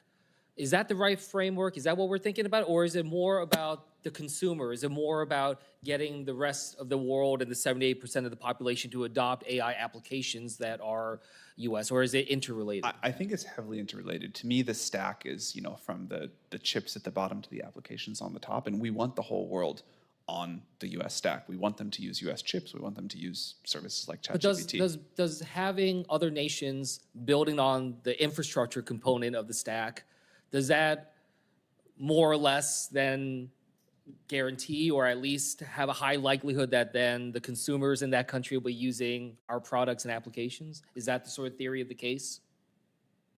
It probably does make it marginally more likely, but I also think if someone's using a stack that we don't trust to train models, like who knows what it's going to do, who knows what sort of backdoors would be possible, who knows what sort of data corruption issues could be possible. I think the AI stack is increasingly going to be a jointly designed system from the chip all the way up to the end consumer product and lots of stuff in between. I think separating that won't work that well in practice, and we shouldn't want to. Like, again, I think this is a very critical point, that the leverage and the power the US gets from having iPhones be the mobile device people most want, and Google being the search engine that people most want around the world is huge. We talk maybe less about how much people want to use chips and other infrastructure developed here, but I think it's no less important, and we should aim to have the entire US stack be adopted by as much of the world as possible. Yeah, I mean, when we are looking at, you're talking about our investment into models and building of that nature, how are we doing in terms of development of the applications, the AI tools and applications, though, that are trying to embed in people's lives? Not necessarily just the overarching models, but do you feel like we're putting the level of intensity that we need to in terms of that type of development? ChatGPT is the most adopted AI service in the world, not just in the United States, but in the world by a quite significant margin. We're very proud that people like it, and we need to keep pushing on that. I think it's important for all the reasons you just discussed. There are many other US companies building incredible products and services that are also getting globally adopted. This is what the US does best. Dr. Su, I want to just ask one last point to you. Over and over again, each of you is talking about talent as this incredible power, but also could be a bottleneck to us. How are we doing when it comes to the development of talent in this country? If you were to give us a grade, what would you grade us at in terms of our development right now? Thank you, Senator, for the question. Look, I think the smartest engineers are in the United States. We have a great base of talent, but what I will say is we need more. We need more hardware developers, software developers, application How developers. wide is that delta? If we're talking about this as a race, as you did, is that a space where we have a larger amount of delta, or is that a place where it's closing rapidly too? Well, I think we do have a very talented, overall talent base, but we also have the desire to have the best, and that includes not only, U.S. nationals, but also having the best, international students. Drawing the talent from. That's right. I think high-skilled immigration is one of those areas where we want the best people in the world to be doing their work in the United States. And Senator, if I can just add something to your previous point about the cycle and what race we're trying to win. Technology is one of those things where you can have a very vicious positive cycle. So in other words, when we lead and more people adopt, that means more developers that make our technology better, that increases our lead. So that's what we want, is to have our leadership just increase over time. Senator Schmidt. Thank you, Mr. Chairman. Mr. Altman, I'll start with you. I really enjoyed and was inspired by your story with the light on.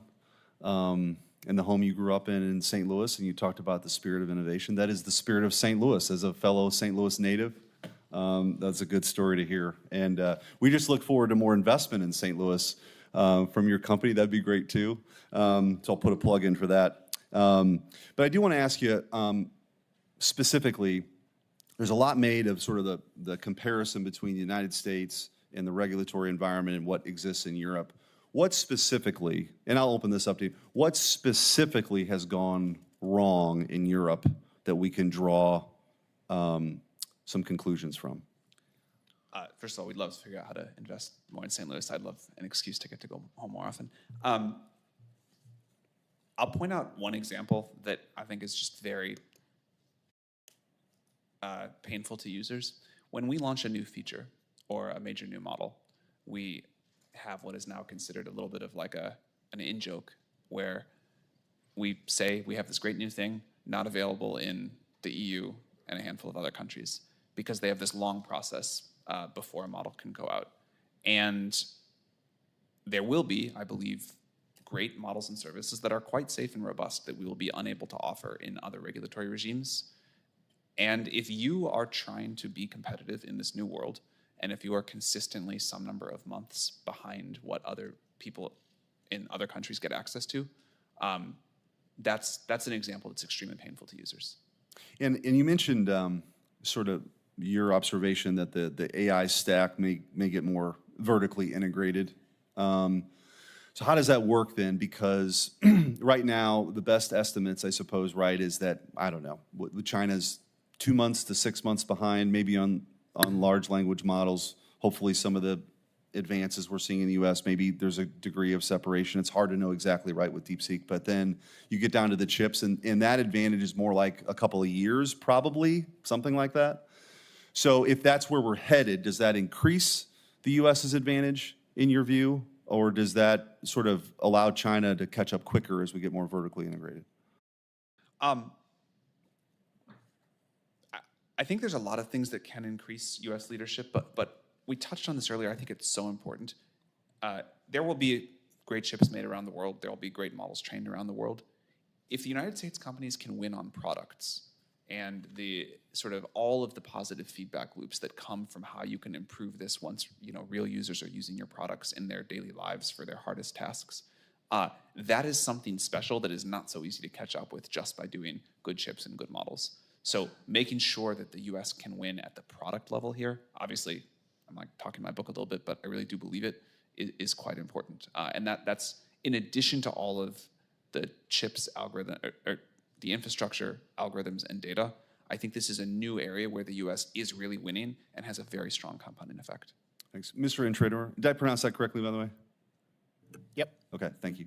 I want to turn a little bit, sort of staying on this regulatory environment. One of the things I think that's most concerning that's coming out of Europe is this sort of censorship regime that exists, not just online, but in real life.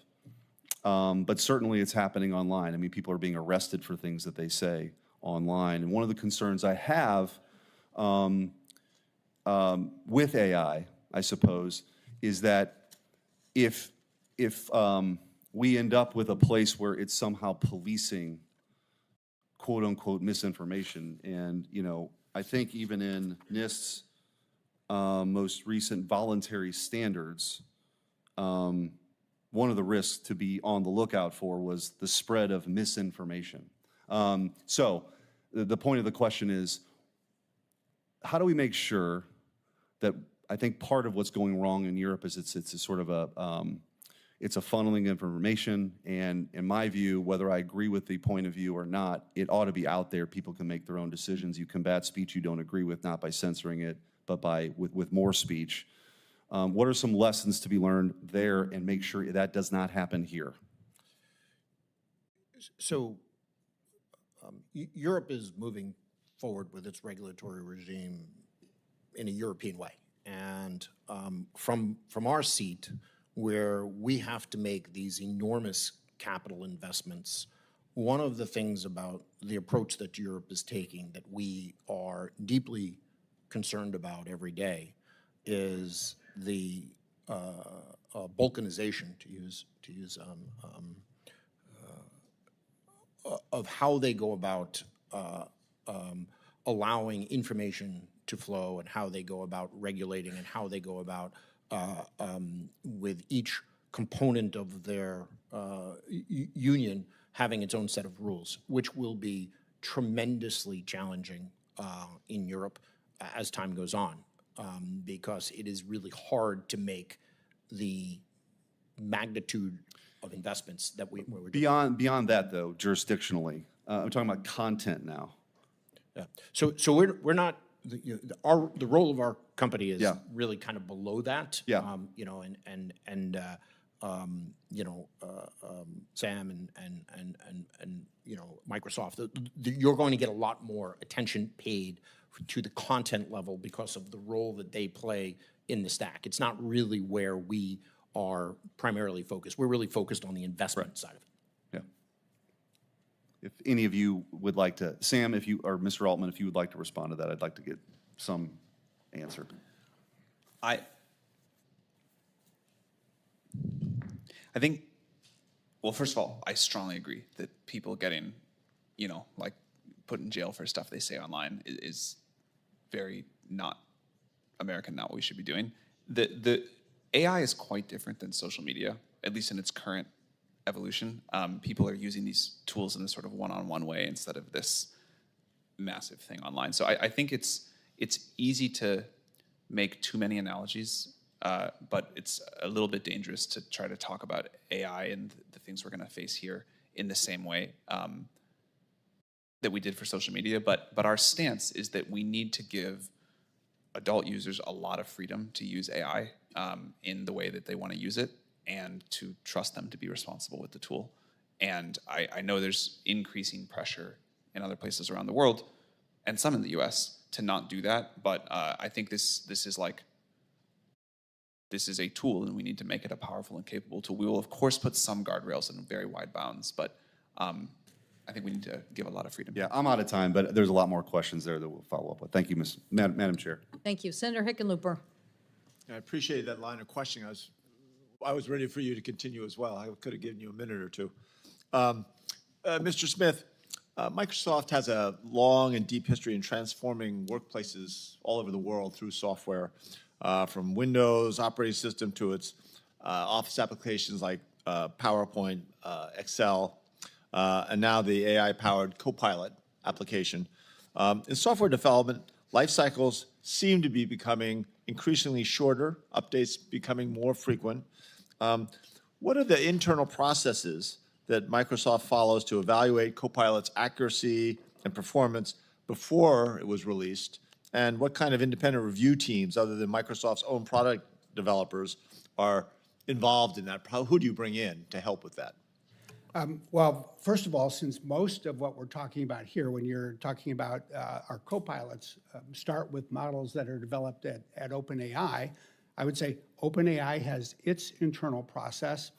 There is then a joint, what's called a DSB, a Deployment Safety Board, where we decide together whether something is safe to deploy, as the name implies. We then, at the applications level, have our own internal Deployment Safety Board. We have a variety of engineering tools that we use to assess these features. We test these features. We have red teams, meaning sort of competing teams that often go to work to sort of attack the features. And then ultimately, the product is released when those tests are completed and the results are satisfactory. Good, I like that. Let me go over to Mr. Altman. Obviously, you all have a natural incentive to ensure that the products are high quality and safe, and but the field is so competitive, and in applied research and with rigorous testing, these constant improvements really are fundamental steps to the performance of a model. So risk assessments are that key tool, and I'm a big believer in evidence-based technical standards. I've been accused of being the only real scientist who's published peer-reviewed papers in the Senate. So, Mr. Altman, do you believe that under appropriate circumstances, independent evaluations based on standards performed by qualified evaluators and done voluntarily could help validate the testing that you're performing internally and in conjunction with peer companies? Thank you, Senator, and I think it's awesome that you have published peer-reviewed papers, and would love to see more of that. Well, wait a second. I was on the Maslow's triangle of science. I was near the bottom. I was a geologist, so that's not high up in that. Geology's great. Yes, I think what you say is very important. It's an important part of our process today.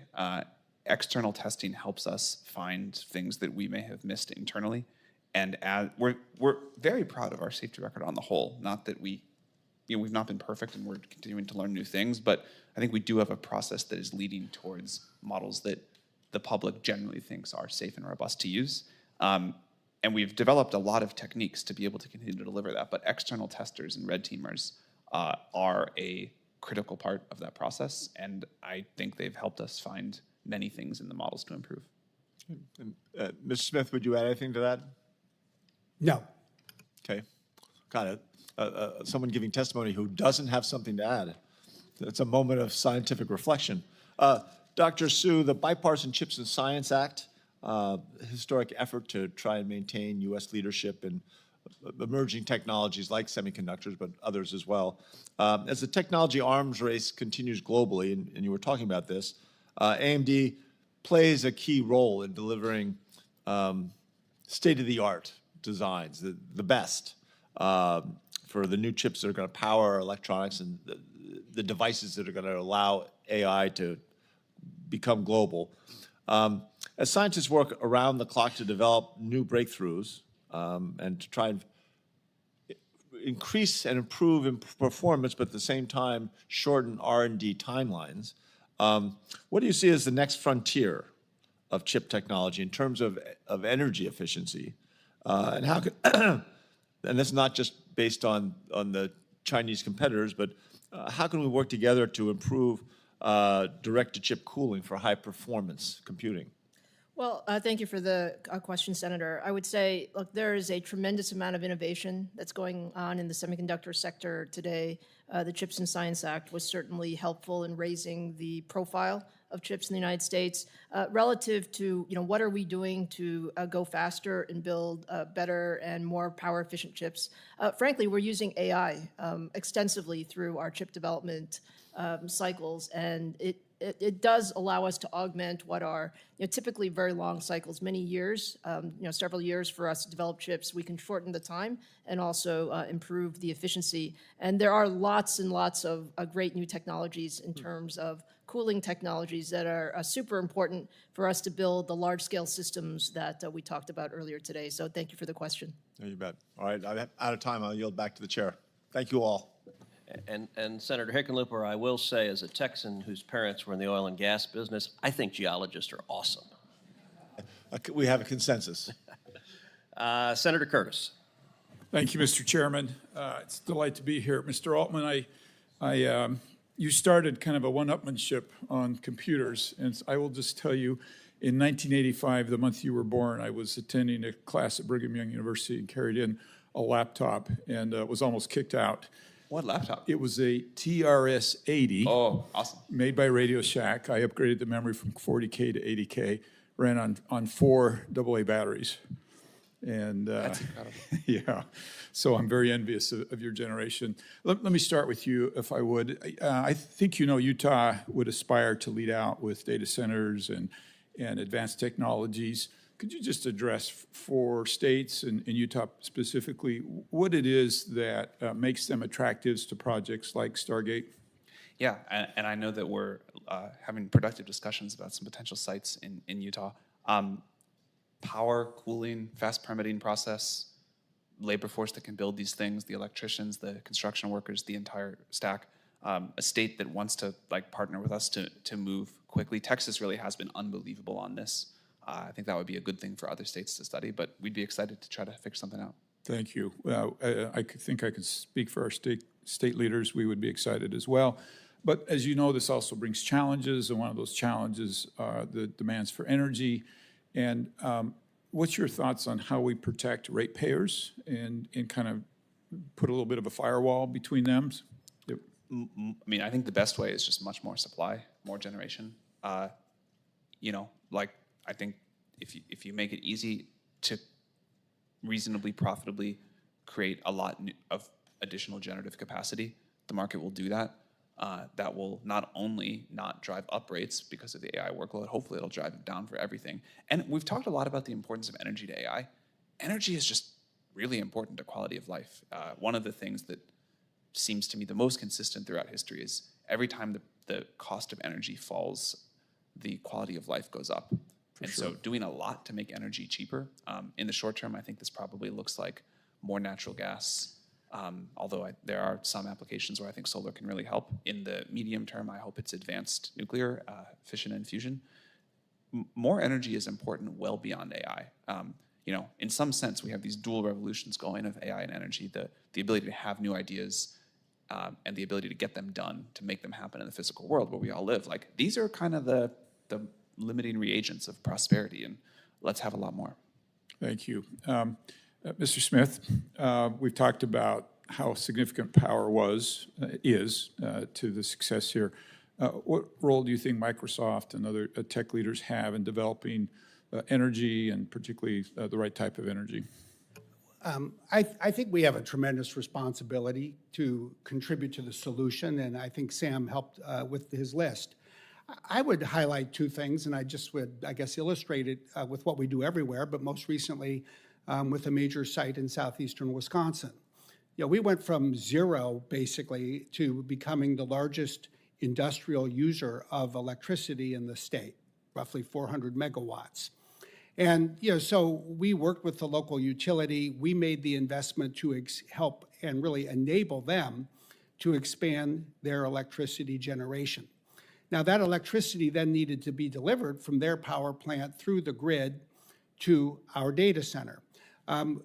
We went to the Public Utilities Commission and we proposed a rate increase on ourselves because we thought it was important that we pay for that improvement to the grid so that the neighbors, so to speak, would not have to. And I think what it really illustrates is the collaborative partnerships that are needed to provide the capital, to do the construction, to improve the grid, and to be, I think, very sensitive to the community as a whole. Thank you. Mr. Altman, let me come back to you. I was a small business owner. I have a special spot in my heart for small business owners. Can we talk a little bit about ChatGPT and how that might assist small business owners? And let me paint a little broader picture. We've heard a lot about other tools that are perhaps out of favor, particularly with the U.S. government, that are very helpful for small businesses. But I don't know if small businesses are fully understanding the platform that you have and how they might use it for marketing, for data research, and ways to help their small business be successful. There were all these moments as ChatGPT was beginning to take off where we would be like, oh, we may have like a hit on our hands. There's like, someone's using it for this, and that's, strangers talking about it. You see someone using it in a coffee shop. But one of the ones that really sticks out for me is pretty quickly after ChatGPT launched, like in the first 6 months, say, I was in an Uber, and the driver was making conversation. He's like, have you heard of this thing called ChatGPT? It's amazing. And I was like, yeah, well, like, what do you think about it? And he was using it to run basically his entire small business. He was like, he ran a laundromat, and he's like, I had all these problems, like couldn't find good people to write my ads, couldn't get like legal documents reviewed, couldn't like answer customer support emails. And he was like a mega early adopter, but he was one of these people that was using AI to like make a small business work.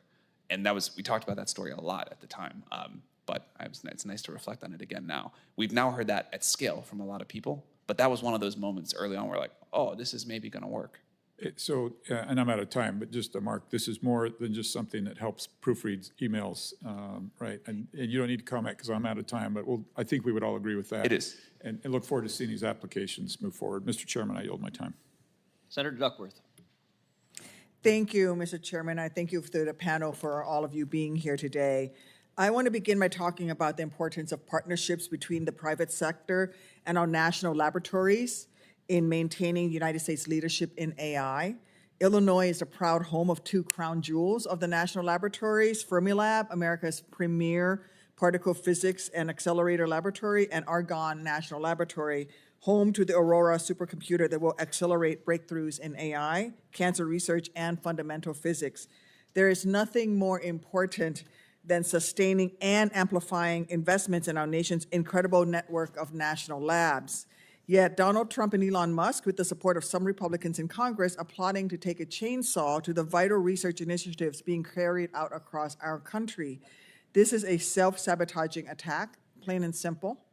And if allowed to proceed, Trump and Musk will inflict lasting harm on our innovative capabilities and capacity that our enemies could only dream of achieving.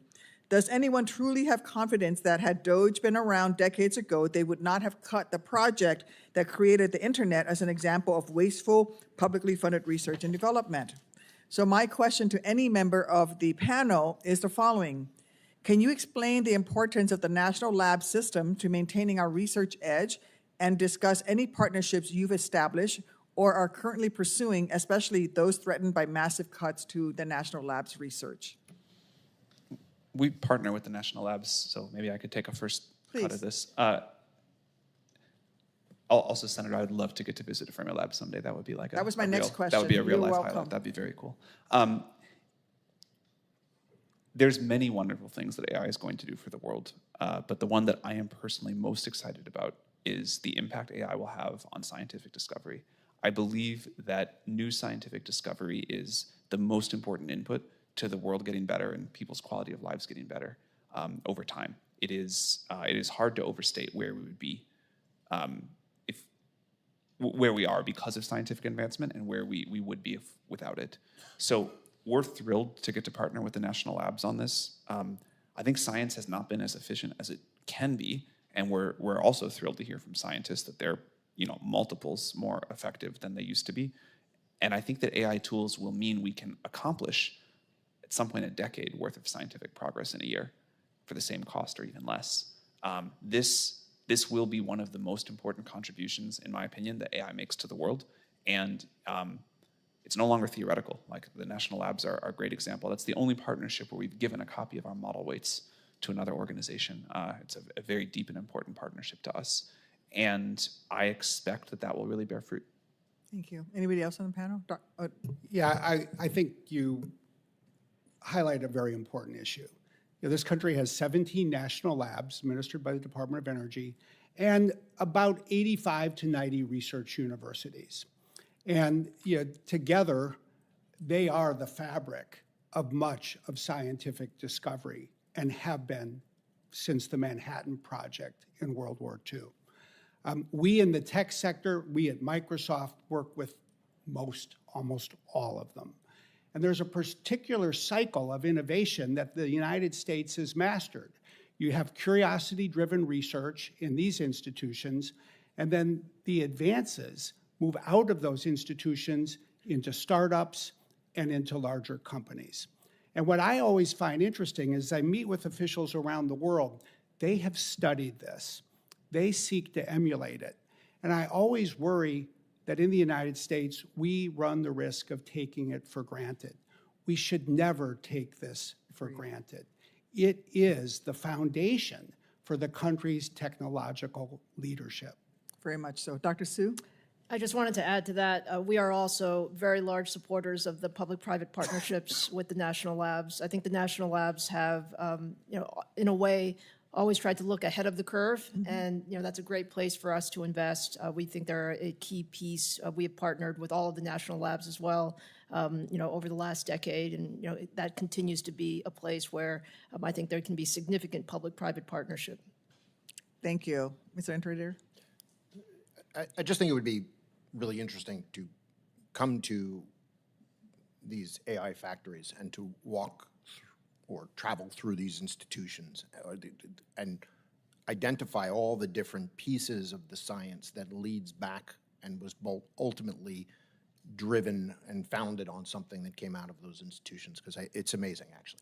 Thank you. And would any of the remaining three of you would like to come to a lab in Illinois, either Fermi or Argonne? I will give you personal tours. All right, all four of you, it's done.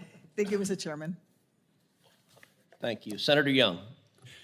Thank you, Mr. Chairman, for holding this important hearing on winning the AI race. It's good to see our panelists here. One of the things that I like to underscore whenever I talk about this issue is we are not just discussing a race to create jobs, not just discussing a race to figure out how to eke out more growth from our economy, although that's important. Not just trying to identify how humans can flourish more, especially Americans, through application of AI solutions to our daily lives in various ways. But this is an issue of national and economic security.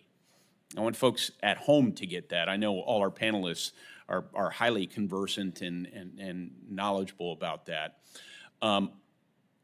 In my discussions with you and many others, I've heard we need to work with like-minded partners and allies to win this race, and it's only going to be done collectively. I've heard here today from a number of you that this race is in part about getting market share, diffusion of our AI models and solutions into other countries.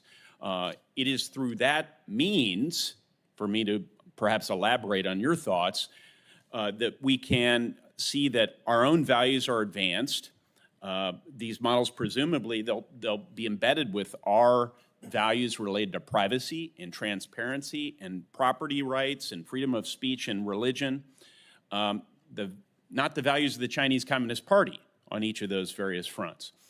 And then if we can establish digital trade rules, digital cross-border agreements on digital trade with these other countries, we could conceivably erect higher barriers to entry for models that don't come embedded with our standards. Models of say, the Chinese Communist Party has given sanction to. So there's a geopolitical national security overlay to this entire conversation, which is why I think the chairman's emphasis on not overly constraining innovation or deployment is very important. But it's also why I think it's important that we be thinking about how to work with other countries in their standards development. So that's where I want to begin asking questions. I'll start with Mr. Smith. If the United States doesn't adopt some standards through some entity, whether it's NIST or another federal entity or federally sanctioned entity, then won't other nations go ahead and feel the need to adopt their standards without any consultation with the United States? I think it's a really important point you make, and it is the lesson from the evolution of privacy law. The United States didn't adopt a national privacy law.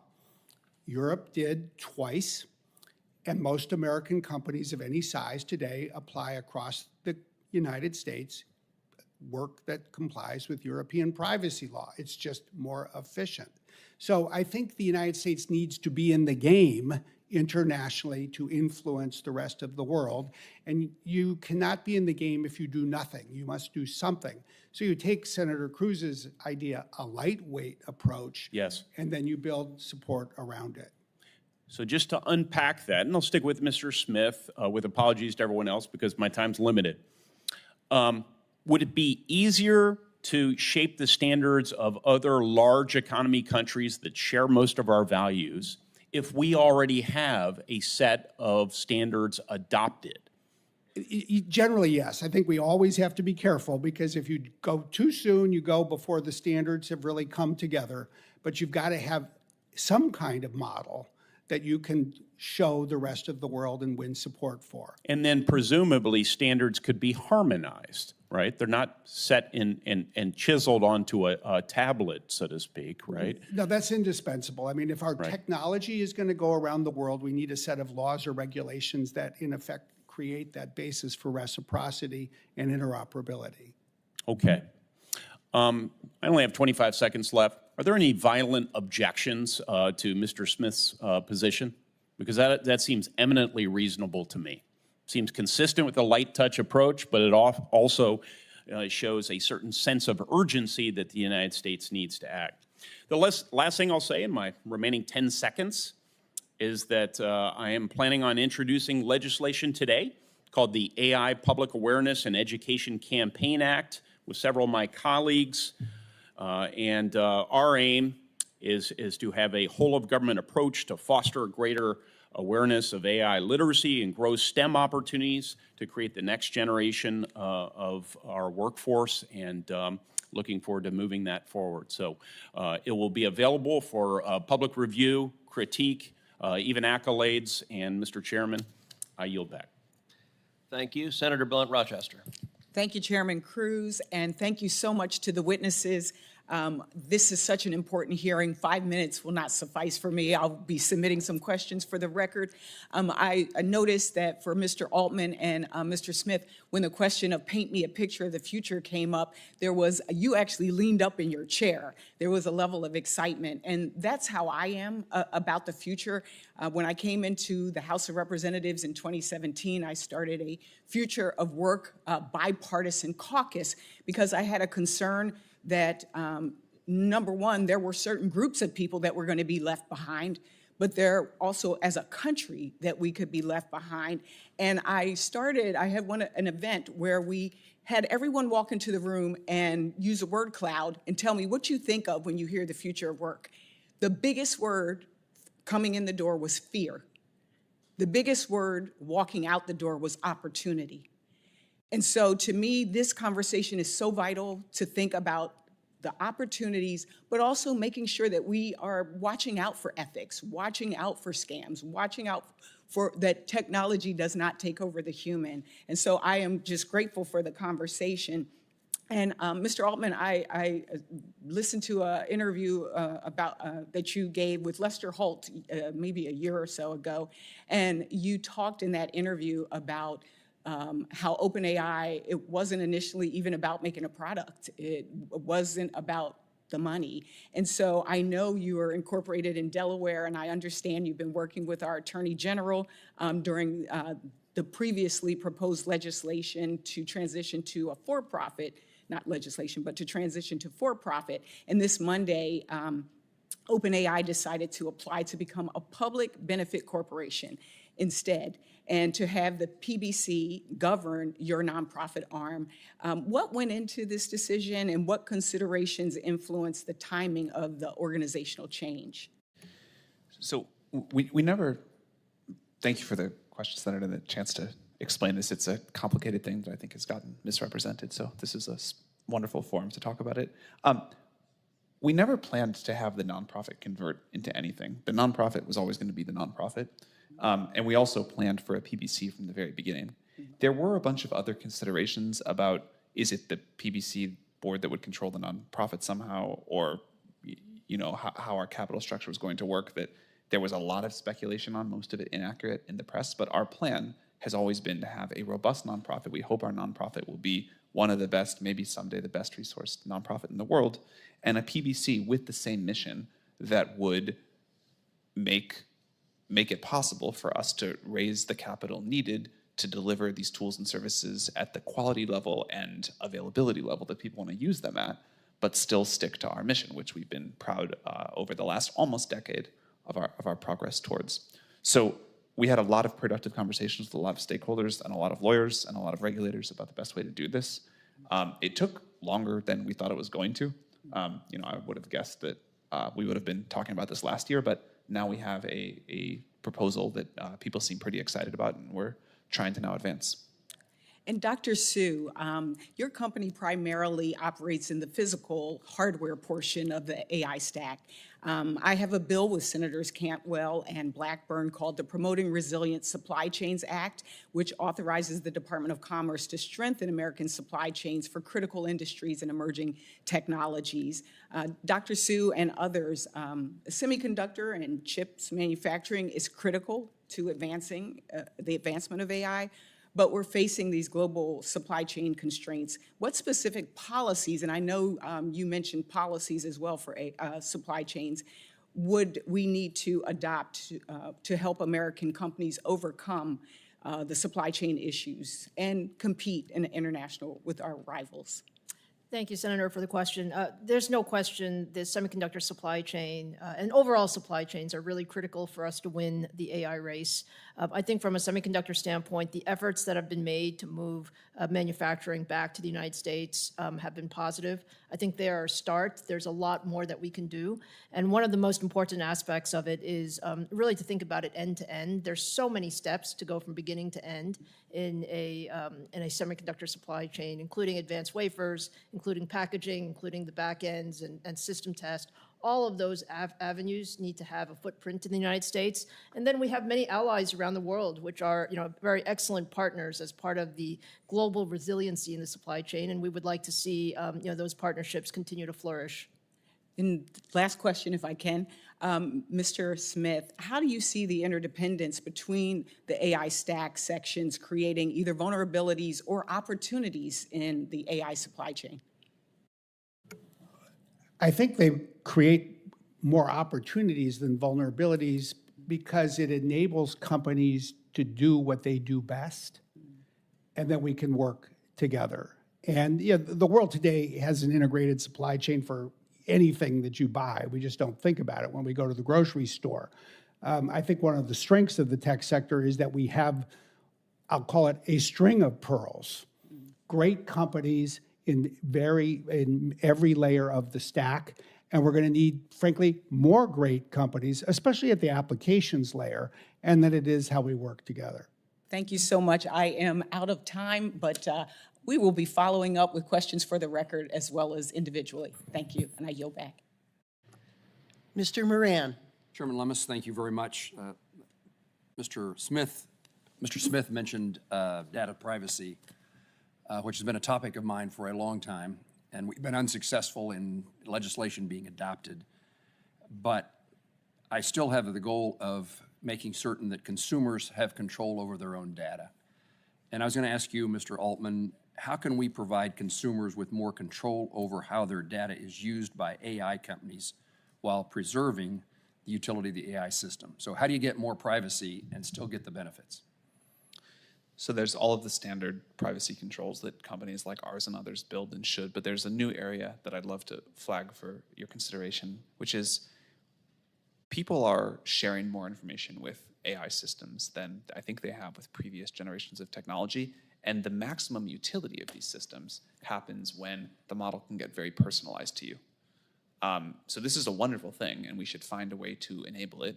But the fact that these AI systems will get to know you over the course of your life so well, I think presents a new challenge and level of importance for how we think about privacy in the world of AI, how we're going to think about guaranteeing people privacy when they talk to an AI system about whatever's happening in their lives, how we make sure that when one system connects to another, it shares the appropriate information and doesn't share other information, and that users are in control of that.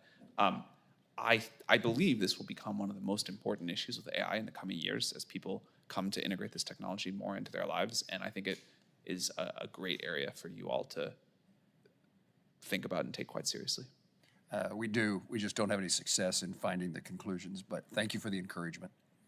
I chair a Commerce, Justice, Science Appropriations Subcommittee that funds the Department of Justice, and it plays a significant role in cybersecurity of our country. I just came in from a budget hearing with the FBI Director, Dr. Patel, in which we covered cybersecurity threats.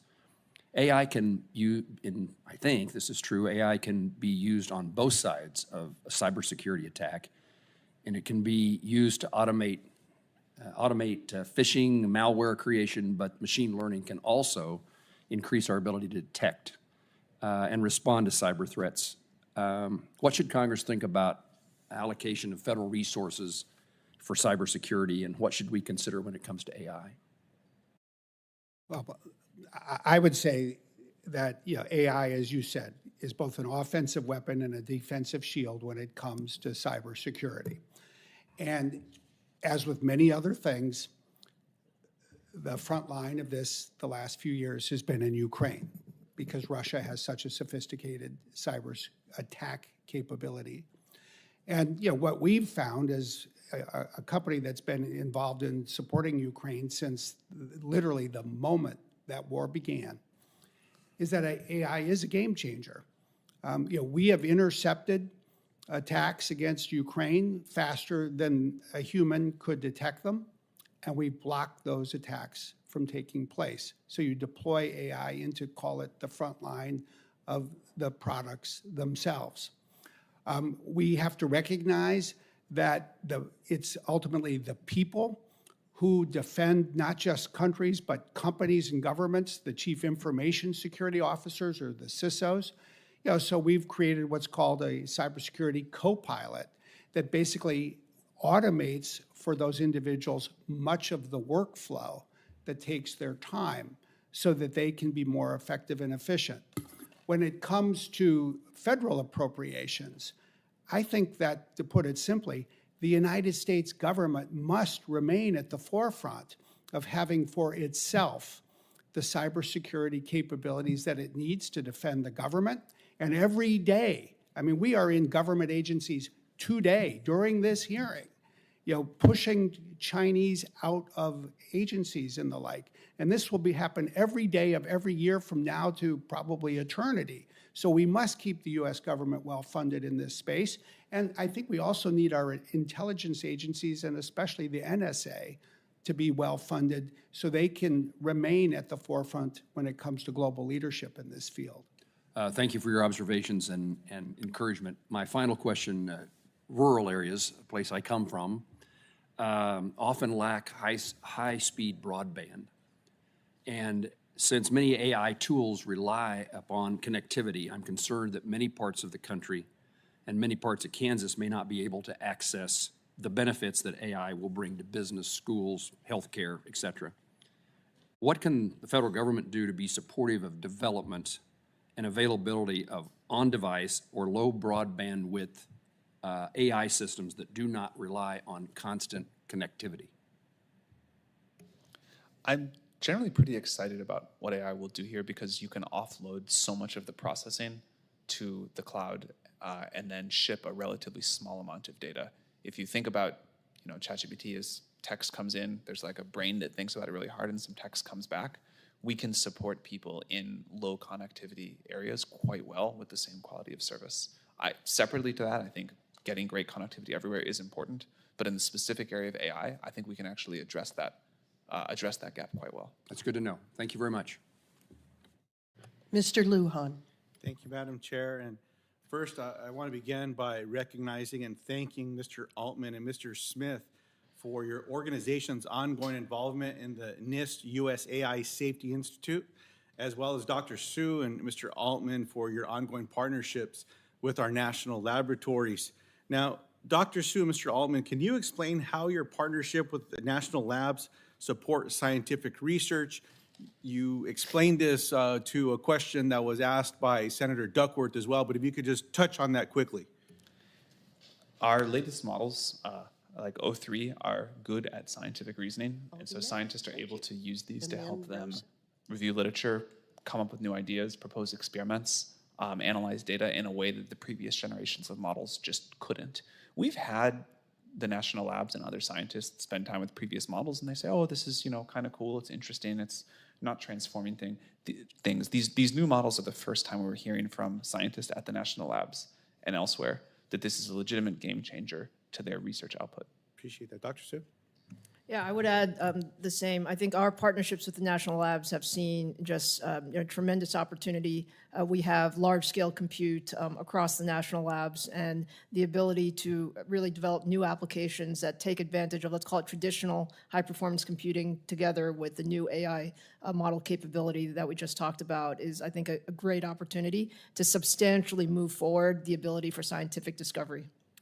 To both of you, again, can you explain why federal investment in foundational research and standards bodies are crucial to your companies?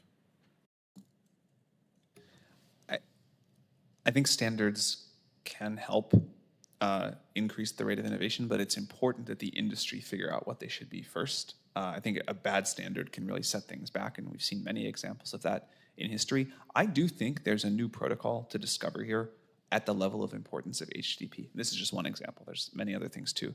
I believe the industry will figure that out through some fits and starts, and then I think officially adopting that can be helpful. Dr. Su?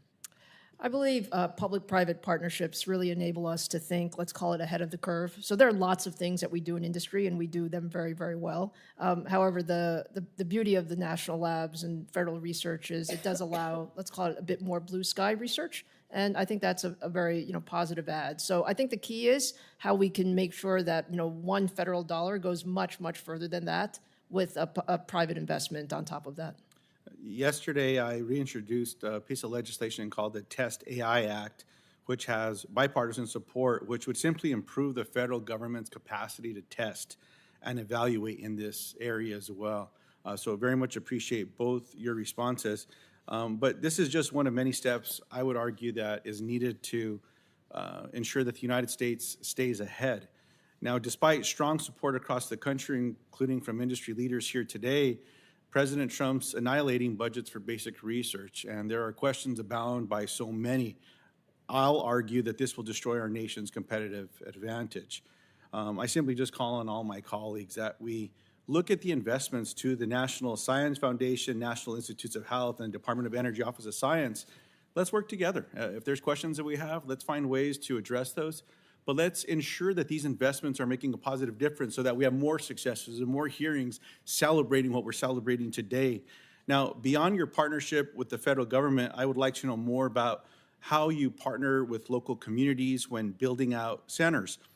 Data centers put a strain on energy and water resources. However, unlike other businesses, they do not introduce many long-term jobs and economic benefits necessarily. So, Mr. Smith, how many engineers do you have dedicated to model or hardware optimization to reduce energy use? And when you build a center, what initiatives do you have in place to reduce water use? I don't know off the top of my head the number of engineers working on optimization, but I'd be happy to track down and answer and get it to you. water use is a huge priority, especially in data centers, for example, in the southwestern United States and other countries around the world where water is in short supply. If you look at our data centers today, they run on liquid cooling. It's a closed loop system. The liquid is a combination of, frankly, water and other chemicals, but basically, once it starts running, almost all of the water is recycled. So the amount of water that we consume is typically far, far smaller than what most people would estimate. We also have a commitment to water replenishment. Our goal is to be water positive, meaning that we're providing more water to the community than we are consuming.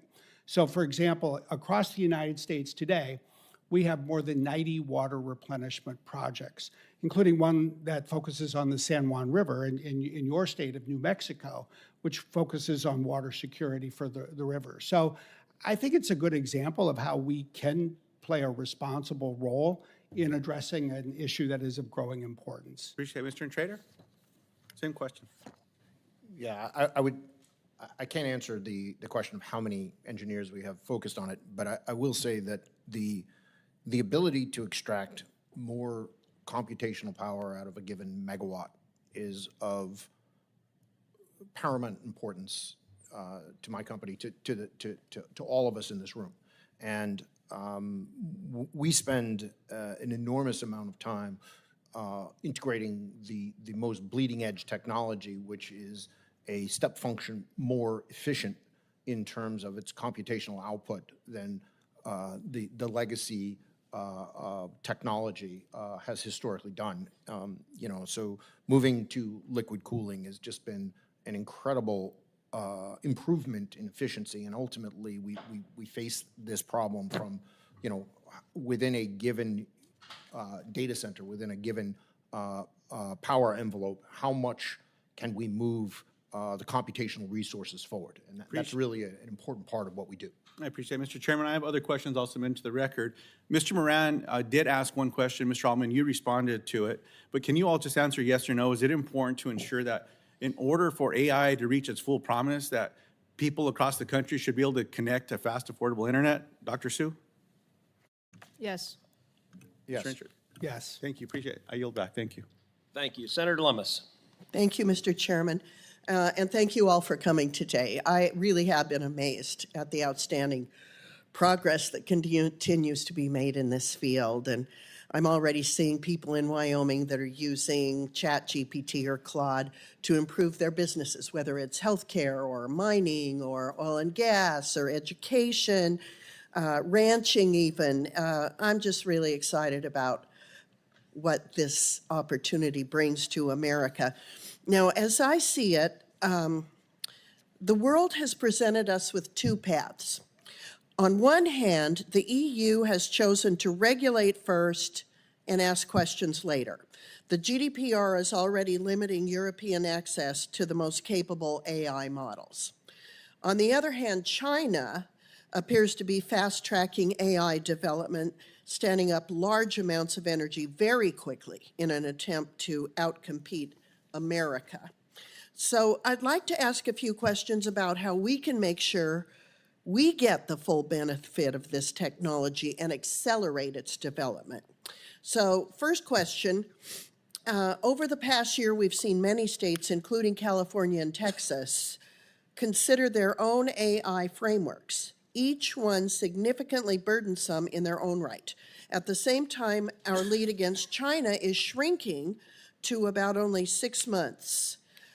So first of all, Mr. Altman, could you please sketch out what the world could look like if the U.S. were to have a patchwork regulatory framework and how that could impact our competitiveness? I think it would be quite bad. I think it's very difficult to imagine us figuring out how to comply with 50 different sets of regulation. And in many of these states, there have been, dozens of different bills proposed that I understand several of which could be passed. That will slow us down at a time where I don't think it's in anyone's interest for us to slow down. One federal framework that is light touch, that we can understand and that lets us, move with the speed that this moment calls for, seems important and fine, but the sort of every state takes a different approach here, I think would be quite burdensome and significantly impair our ability to do what we need to do, and hopefully you all want us to do too. Does anyone disagree with Mr. Altman's assessment of a patchwork? Thank you. I have some questions about the infrastructure that is going to be necessary to lead and compete in AI. So my next questions are for our infrastructure providers, Mr. Smith and is it Intrator? That's correct. Intrator, thank you. Could you elaborate on how current permitting processes have impacted your ability to rapidly deploy AI infrastructure? The more specific you can be, the better. So, quick comment on the patchwork, and then I'll dive in here, is the investment that we're making on the infrastructure side is enormous. And the idea that you can make an investment that could then become trapped in a jurisdiction that has a particular type of regulation that would not allow you to make full use of it is really very, very suboptimal. And makes the decision-making around infrastructure challenging. As far as the permitting goes, whenever this topic comes up, the discussion around permitting is excruciating. And it's excruciating from the ability to quickly build and to build large. And I think that is kind of from the data center forward, without even beginning the discussion from the data center back through the energy infrastructure that is necessary to be able to power these large investments at the scale that make them of relevance to moving artificial intelligence forward. Happy to spend more time kind of digging into more details, but probably do that directly.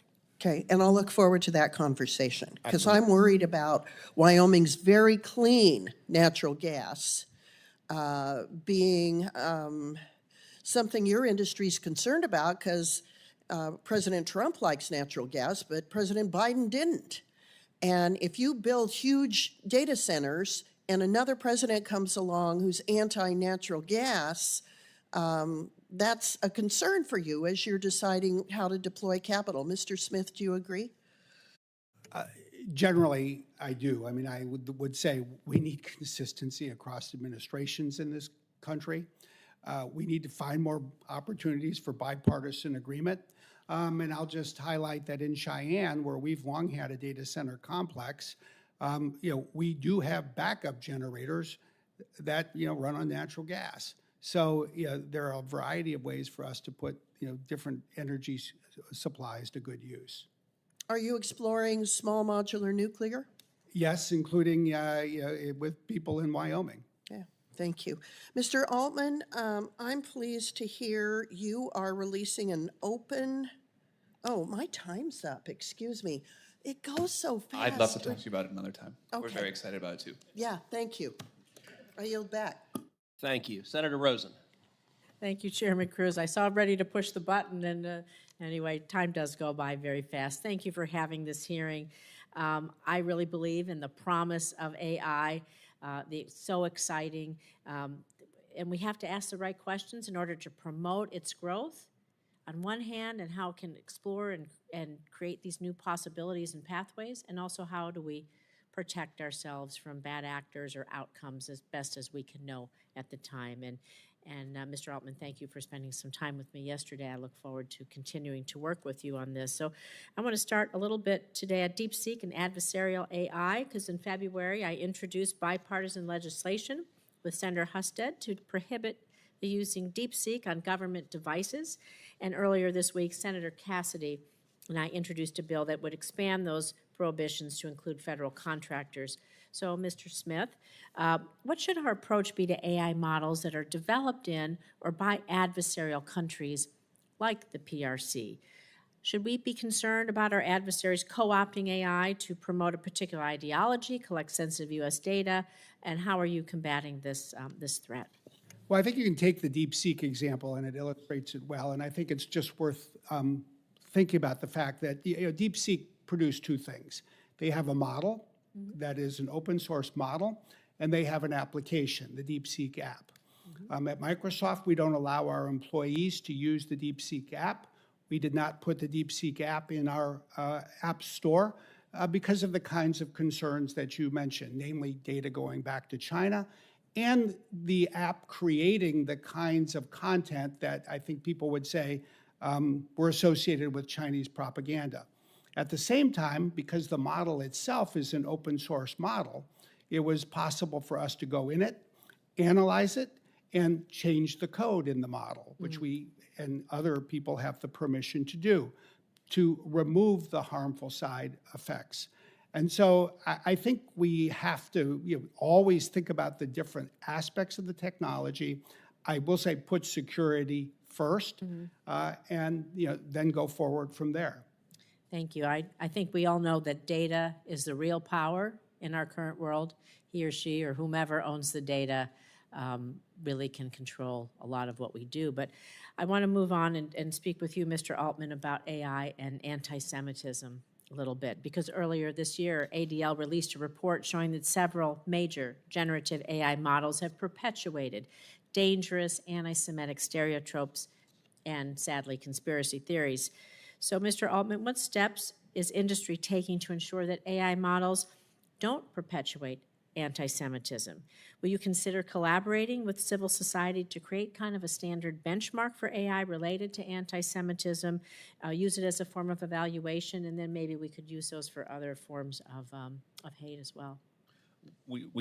Of course, we do collaborate with civil society on this topic, and we are excited to continue to do so. We want our users to have freedom to use models in the way they want, but we also don't want them to be damaging to sort of the fabric of society or particular groups. There will always be some debate, and the question of free speech in the context of AI is novel, and I think it's different than what we faced before. We really do view these as tools for users one-on-one, but of course we're not here to make horrible anti-Semitic products. Thank you. I want to move on to Senator Lujan talked about data center energy use, water use, something we're all really concerned about. I want to put on top of that a little bit about data center security, add that to the mix. So last Congress, I actually got a bill passed into law, my bipartisan Federal Data Center Enhancement Act. It establishes cybersecurity and resiliency standards for federal data centers. And so to Mr. Smith, or I'm sorry, Dr. Su, thank you. Dr. Su, I want to ask you a little bit about hardware. Are there ways the hardware, like the chips AMD designs, new chips that we're hoping to think about? I know my career as a software developer, we just know things have gotten smarter, faster, and the cooler they can be, the better we can compute. So how can we make our chips cooler? How can we make our data centers, our computing power more secure? And I know interoperability is sometimes a factor, but can you talk about this a little bit? Sure. Thank you for the question, Senator. Look, I think all of those things are extremely important, as you said. So in our part of the energy efficiency, power constraints that we have from a chip standpoint, our job is to continue to make our chips more and more efficient every year. We've seen, 30 times improvement over the last few years, and we will continue to focus, in that area. And then to your comments about, security and ensuring that our chips are secure and people are not somehow, breaking into them. Those are also very high priorities in our overall development cycle for future generation chips as well.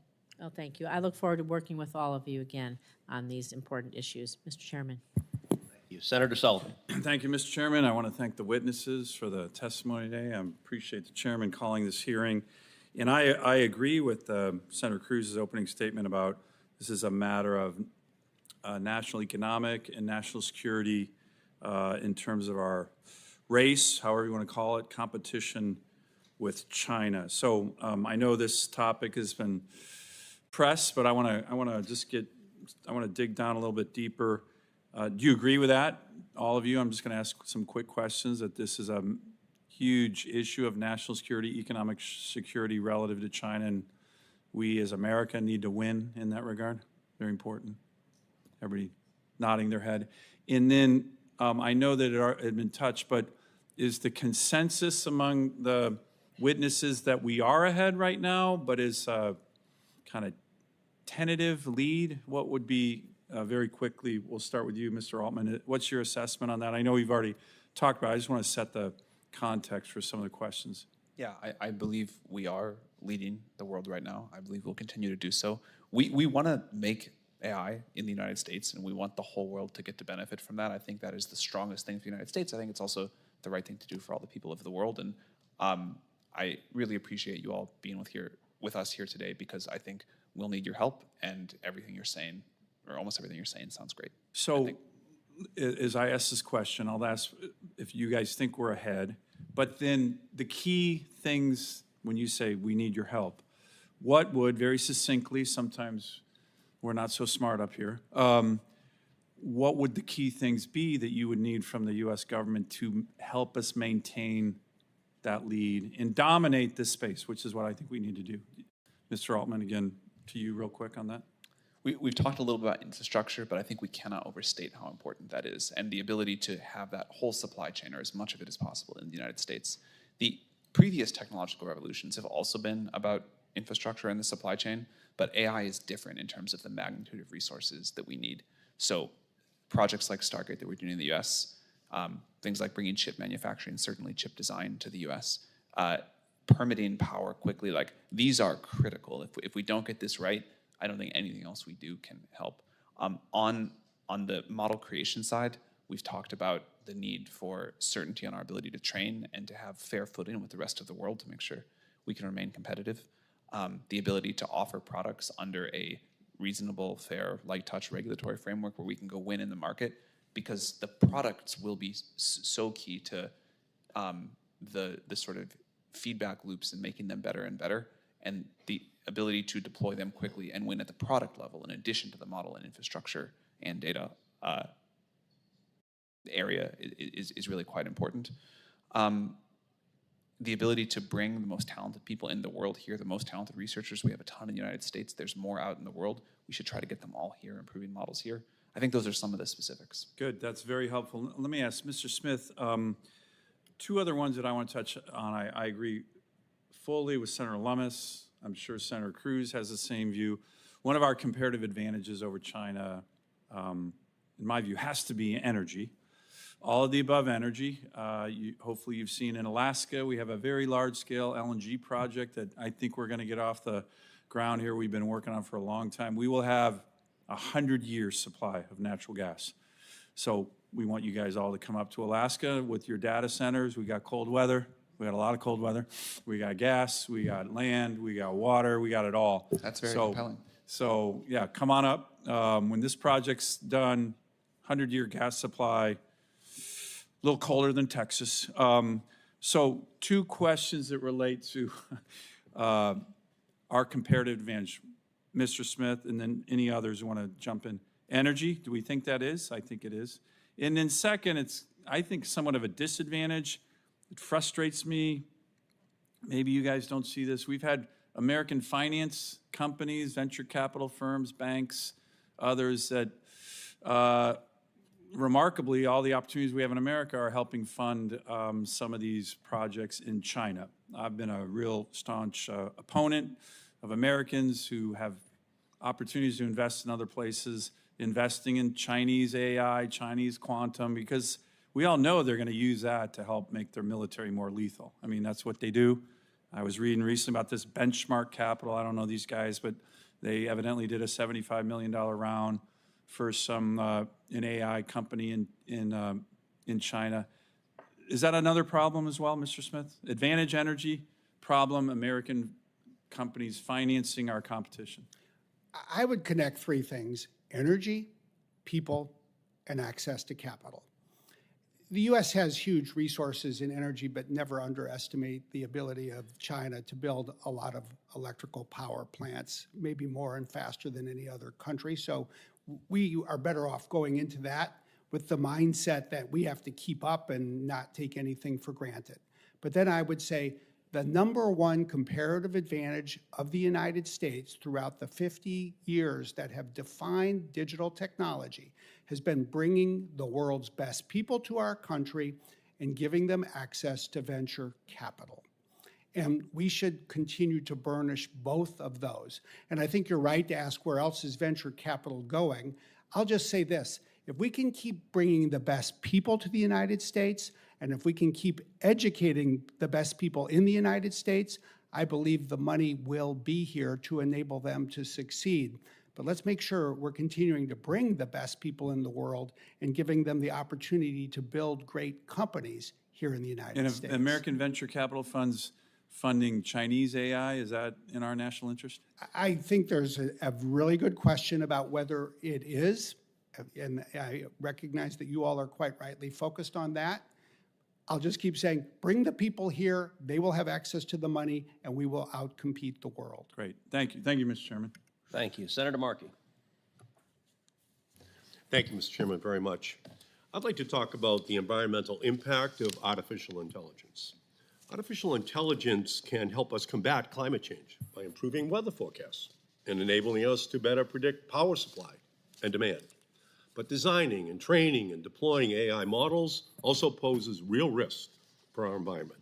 The massive data centers that are critical for AI development require substantial amounts of electricity, putting stress on the grid and potentially raising costs for consumers. These data centers also generate significant heat. Cooling them requires huge volumes of water, often in regions already facing droughts because of climate change. And some data centers have on-site backup diesel generators, which can cause respiratory and cardiovascular issues and can increase the risk of cancer for the surrounding community. The truth is, we know too little about both the environmental costs and benefits of AI. Mr. Smith, do you agree that it would be helpful for the government to conduct a comprehensive study on environmental impact of artificial intelligence? Generally, yes. One study was just completed last December, and I think it's worth updating periodically. Do you think it would be helpful for the government to convene stakeholders, including from industry and academia, to help better measure AI's environmental impact? I think, as well as many other things that need to be measured, yes, I think there's a role to be played. Mr. Altman, do you agree that the federal government should help with studying and measuring the environmental impact of AI? I think studying and measuring is usually a good thing. I do think that the conversation about the environmental impact of AI and the relative challenges and benefits has gotten somewhat out of whack. I am hopeful that AI, we've been trying to address climate and environmental challenges unsuccessfully or not successfully enough for a long time. I think we need help. I think AI can help us do that. We've proposed, or we're in the process of building a 10 gigawatt facility, and we've got another kind But my question is, should the federal government be, on an ongoing basis, studying the impact of AI? Sure, and I think you should use AI to help. So that's why this Congress introduced the Artificial Intelligence Environmental Impact Act to study both the positive and negative consequences of AI. As the technology continues to develop, as models become more efficient, and as we build out the infrastructure, we need to do it. Yes, AI may find a cure for cancer. It may. And Trump has said he's going to destroy all incentives for continuation of that. Okay? That's something you have to weigh in on. Make sure he does not do that. So I look forward to working with you on that. Now I want to turn to AI's impact on disadvantaged communities.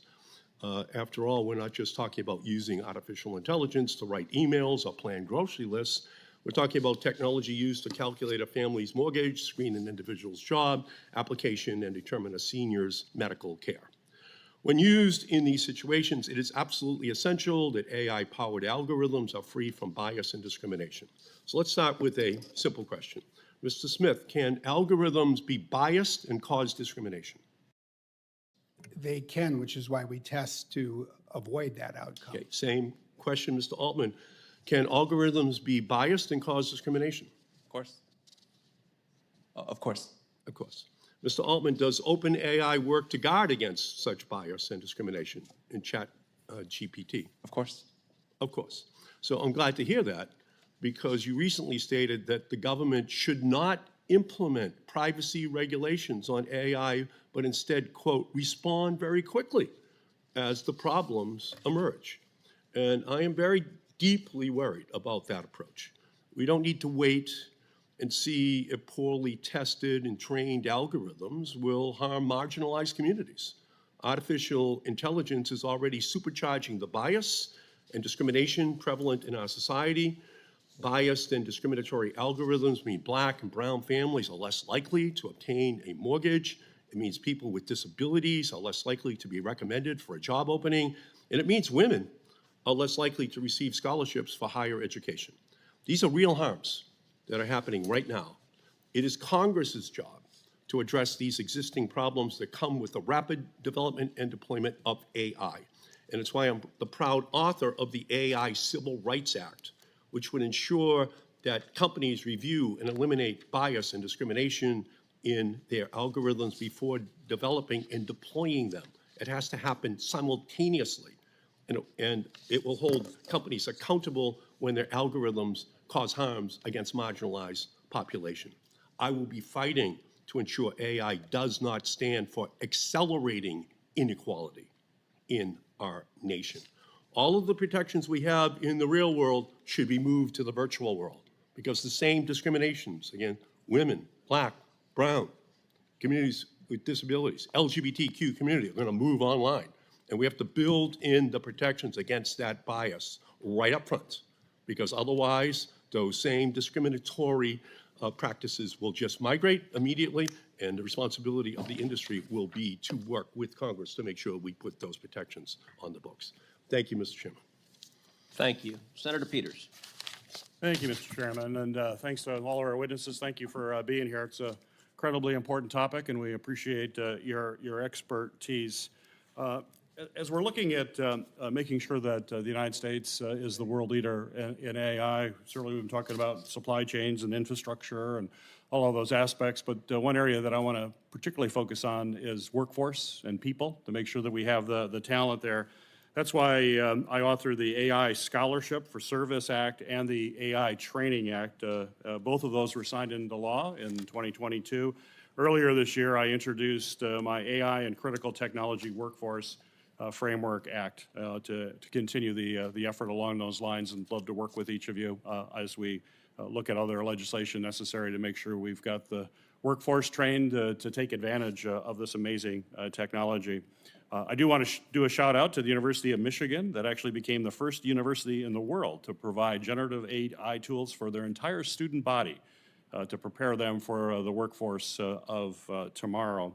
So I want to talk a little bit about the workforce, but Mr. Altman, when we met last year in my office and had a great conversation, you said that upwards of 70% of jobs could be eliminated by AI, and you acknowledged the possible social disruption of this.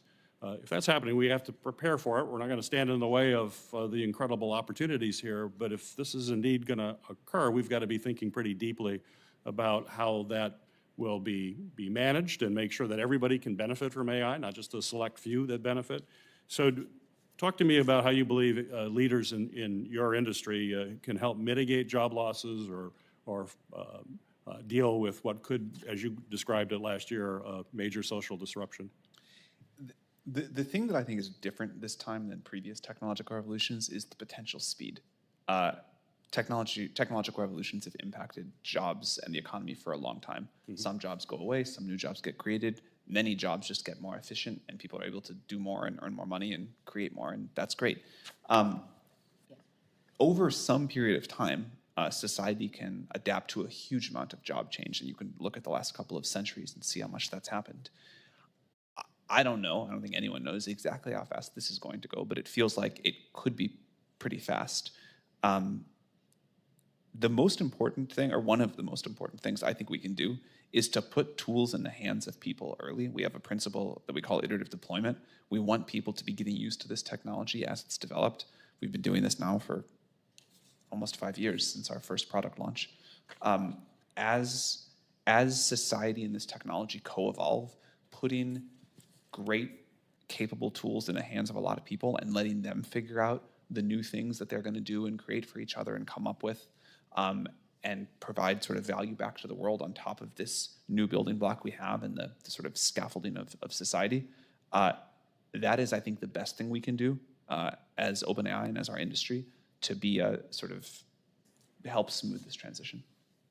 The idea we want to get to the point where AI isn't displacing work, but actually enhancing work, that people are more productive and doing things that we probably can't even imagine what people will do. If we look 100 years ago, we have jobs that no one dreamed can't actually imagine, occurred. and I don't think we can imagine the jobs on the other side of this. But even if you look today at what's happening with programming, which I'll pick because it's sort of my background and near and dear to my heart, what it means to be a programmer and an effective programmer in May of 2025 is very different than what it meant last time I was here in May of 2023. These tools have really changed what a programmer is capable of, the amount of code and software that the world is going to get. And it's not like people don't hire software engineers anymore. Right. They work in a different way and they're way more productive. Right, right. Dr. Su, we certainly talk a lot about open source AI, but most of the conversation has been about software. However, making technology open and able to work together matters at every level, as you know, from chips that power the devices to the servers that are running behind the scenes. So a question for you is, what are the benefits of open standards and system interoperability at the hardware level, not the software level? And what are the implications for innovation, national security, as well as resilience in the supply chain? Yeah, thank you for the question, Senator. I think there are an incredible number of advantages to having an open ecosystem at the hardware and the software and the application level. The idea is, there's no one organization or one group that has all the good ideas. And so enabling the ecosystem to work together so that you can choose the best solution at every level, and then also optimization across a broad set of constituents is a good thing. I think it's also very good from a security standpoint to ensure that, again, there are many choices so that we're not dependent on a single ecosystem. So, we continue to be very forward-thinking in open standards as well as open ecosystems. So your model is an open model.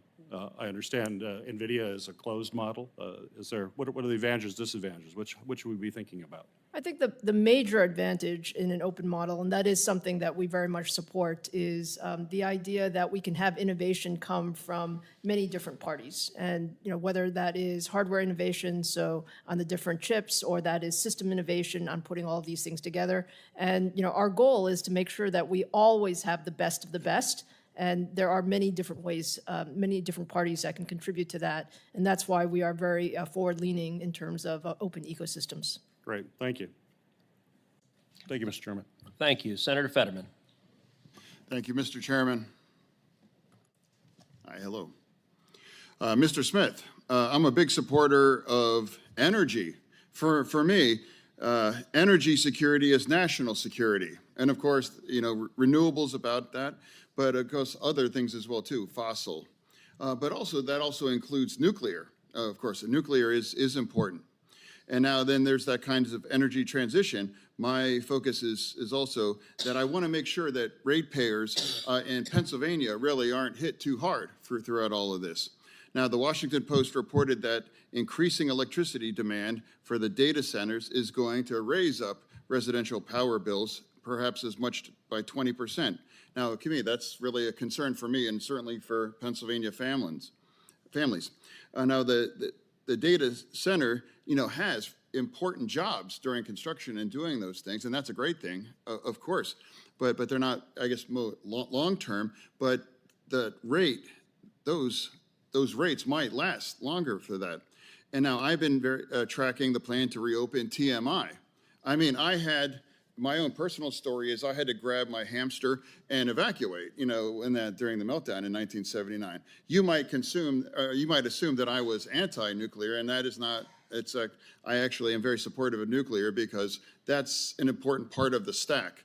If you really want to have and address climate change, you can't turn your back on nuclear, in my opinion. But I know that's the power of Microsoft's data center.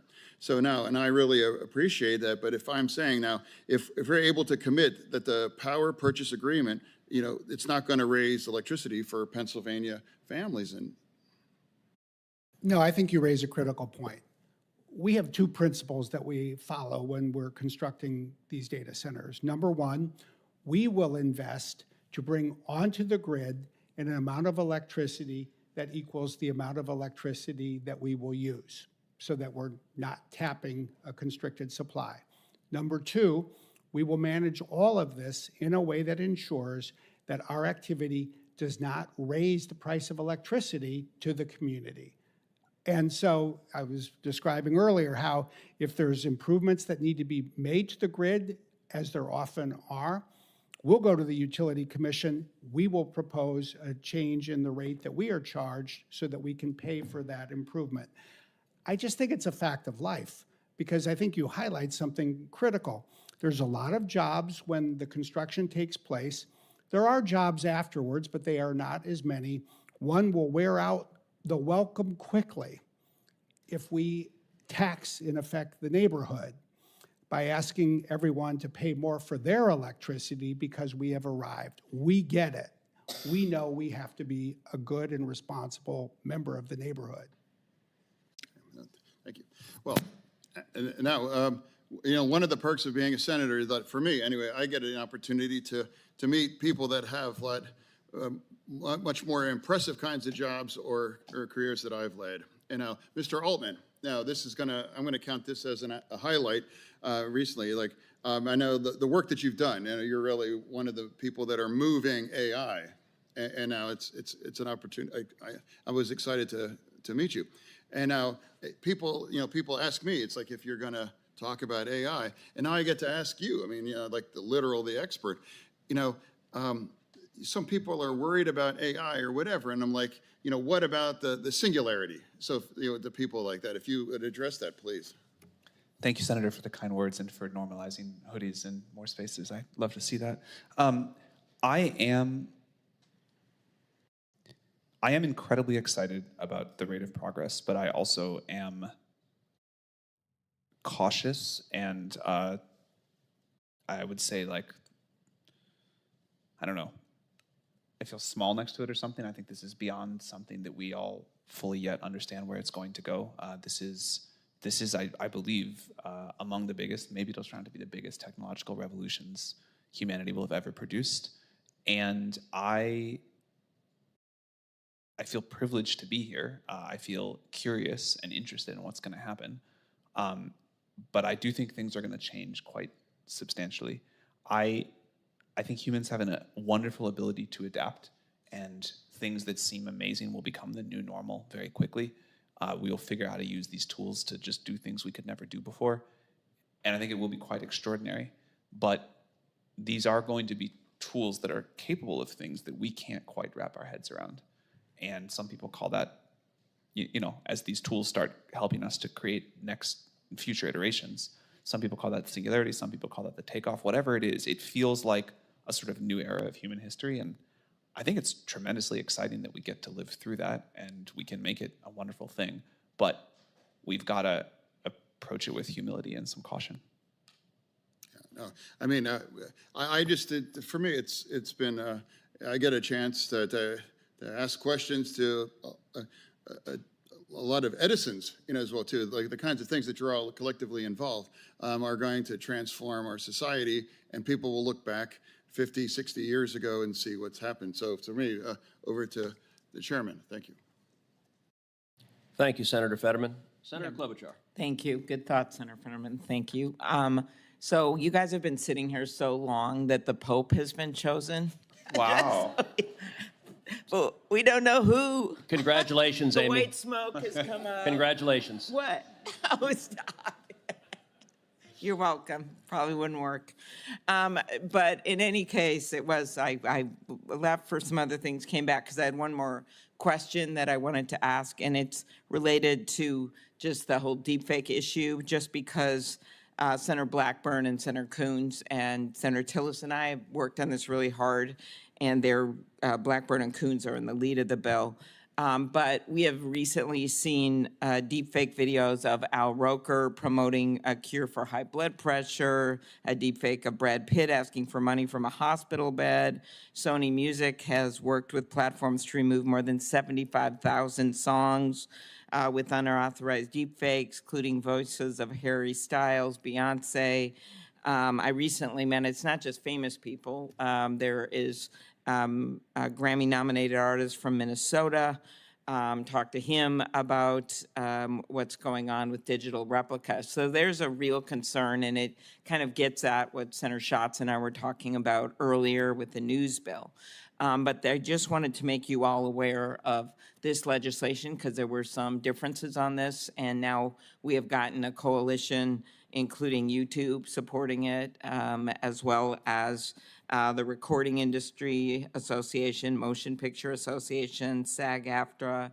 So it's a big deal, and I'm hoping it's something that you will all look at. But could you just comment, I would go to you, Mr. Smith, first, about protecting people from having their likenesses replicated through AI without permission. And even if you all pledge to do it, our obvious concern is that there will maybe other companies that wouldn't. And that's why I think as we look at what these guardrails are, the protection of digital, people's digital rights should be part of this. Mr. Smith. Yeah, no, I think you're right to point to it. It has become a growing area of concern. During the presidential election last year, both campaigns, both political parties were concerned about the potential for deep fakes to be created. We worked with both campaigns and both parties to address that. We see it being used in really ways that I would call abusive, including of celebrities and the like. I think it starts with an ability to identify when something has been created by AI and is not a genuine, say, photographic or video image. And we do find that AI is much more capable at doing that than, say, the human eye and human judgment. I think it's right that there be certain guardrails, and some of these we can apply voluntarily. We've been doing that across the industry. OpenAI and Microsoft were both part of that last year. And there are certain uses that probably should be considered across the line and therefore should be unlawful. And I think that's where the kinds of initiatives that you're describing have a particularly important role to play. And could you look at that legislation? Absolutely. Appreciate it. Mr. Altman, just same question, same thing. Sorry, of course we'd be happy to look at the legislation. I think this is a big issue, and it's one coming quickly. I do not believe, I think there's a few areas to attack it. You can talk about AI that generates content, platforms that distribute it, how takedowns work, how we educate society, and how we build in robustness to expect this is going to happen. I do not believe it will be possible to stop the generation of the content. I think open source, open weight models are a great thing on the whole and something we need to pursue, but it does mean that there's going to be just a lot of these models floating around that can do this. The mass distribution, I think it's possible to put some more guardrails in place, and that seems important. But I don't want to neglect the sort of societal education piece. I think with every new technology, there's some sort of, almost always some sort of new scams that come. The sooner we can get people to understand these, be on the lookout for them, talk about this as a thing that's coming and then a thing that's happening, I think the better. People are very quickly understanding that content can be AI generated and building new kinds of defenses in their own minds about it. But still, if you get a call and it sounds exactly like someone you know and they're panicked and they need help, or if you see a video that is like the videos you talked about, this gets at us in a very deep psychological way. And I think we need to build societal resilience because this is coming. Mm-hmm. It's coming, but we can. There's got to be some ways to protect we should do people's everything privacy for sure. rights, and you've got to have some way to either enforce it, damages, whatever. There's just not going to be any consequences. Absolutely, we should have all of that. Bad actors still don't always follow the laws, and so I think we need an additional shield, or whenever we can have them. But yes, we should absolutely protect that. All right, look forward to working with you on it. Thank you. So I have to say, Senator Klobuchar's question about fakes and AI fakes made me feel guilty, because I did in fact tweet out an AI-generated picture of Senator Fetterman as the Pope of Greenland. So I am guilty of doing so, although it may not be a fake. It may be a real... Hey, whoa. Parody is allowed under the law. Parody is allowed. That is different than what I'm talking about. But Senator Fetterman should respond. Yeah, No. it may be. It's a good shot, actually. All right, I have a few more questions, and then we will wrap up. Mr. Altman, what has been the most surprising use for ChatGPT you've seen? What are applications that you're seeing that are surprising? You know, people message ChatGPT billions of times per day, so they use it for all sorts of incredibly creative things. I will tell one personal story, which is, as mentioned earlier, I recently had a newborn. Clearly people did it, but I don't know how people figured out how to take care of newborns without ChatGPT. That has been a real lifesaver. So I will tell you a story that I've told you before, but my teenage daughter several months ago sent me this long, detailed text, and it was emotional, and it was really well written, and I actually commented, I'm like, wow, this is really well written. She said, oh, I used ChatGPT to write it. I'm like, wait, you're texting your dad, and you don't, it is something about the new generation that it is so seamlessly integrated into life that she's sending an email, she's doing whatever, and she doesn't even hesitate to think about going to ChatGPT to capture her thoughts. I have complicated feelings about that. Well, use the app and then tell me what your feelings are. Google just revealed that their search traffic on Safari declined for the first time ever. They didn't send me a Christmas card. Will ChatGPT replace Google as the primary search engine, and if so, when? Probably not. I mean, I think some use cases that people use search engines for today are definitely better done on a service like ChatGPT, but Google is like a ferocious competitor. They have a very strong AI team, a lot of infrastructure, a very well-protected business, and they're making great progress putting AI into their search. All right, so a question that I have spent a lot of time talking to business leaders, CEOs in the tech space, AI, and one question that I've asked that I get different answers on, and I'm curious what the four of you say. How big a deal was DeepSeek? Is it a major, seismic, shocking development from China? Is it not that big a deal? Is it somewhere in between? And what's coming next? And let's each of the four of you. Not a huge deal. There are two things about DeepSeek. One is that they made a good open source model, and the other is that they made a consumer app that for the first time briefly surpassed ChatGPT as the most downloaded AI tool, maybe the most downloaded app overall. There are going to be a lot of good open source models, and clearly there are incredibly talented people working at DeepSeek doing great research, so I'd expect more great models to come. Hopefully also us and some of our colleagues will put out great models too. On the consumer app, I think if the DeepSeek consumer app looked like it was going to beat ChatGPT and our American colleagues' apps as sort of the default AI systems that people use, that would be bad. But that does not currently look to us like what's happening. I would say it's somewhere in between, Chairman Cruz. When you think about what we learned is, there are different ways of doing things. So we have lots of incredibly innovative people in the United States. American models are clearly the best by far. However, when you have constraints that are placed, there are other ways of doing things, and I think we learned a few things in the process. I think the open source nature of DeepSeek was one of the things that probably was most impactful in just terms of how much can be done in an open source, type of model and open ecosystem. But clearly, the United States is leading, and we need to continue, as we said, to accelerate innovation and adoption, as you started this hearing with. I think DeepSeek did a lot of things. One of the things that it did was it sort of raised the specter of China's AI capability to a much broader audience than was perhaps focused on it prior to that, right? And so you saw that kind of reverberate through the financial markets.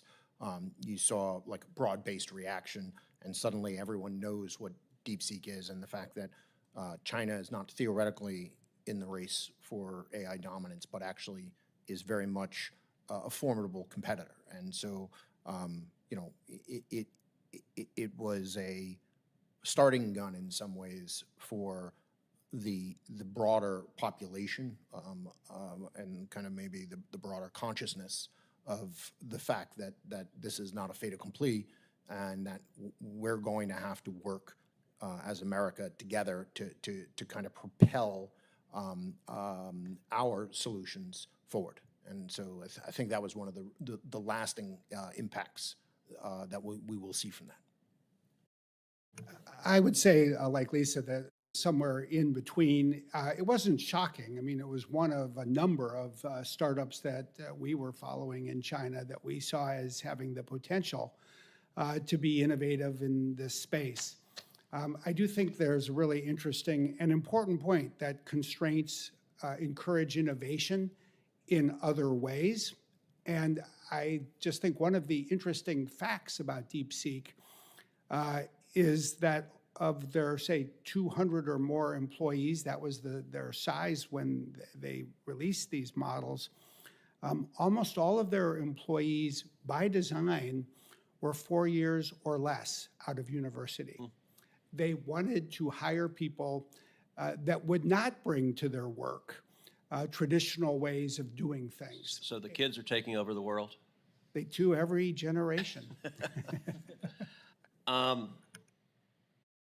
Related to that, were you finished with that, Mr. Smith?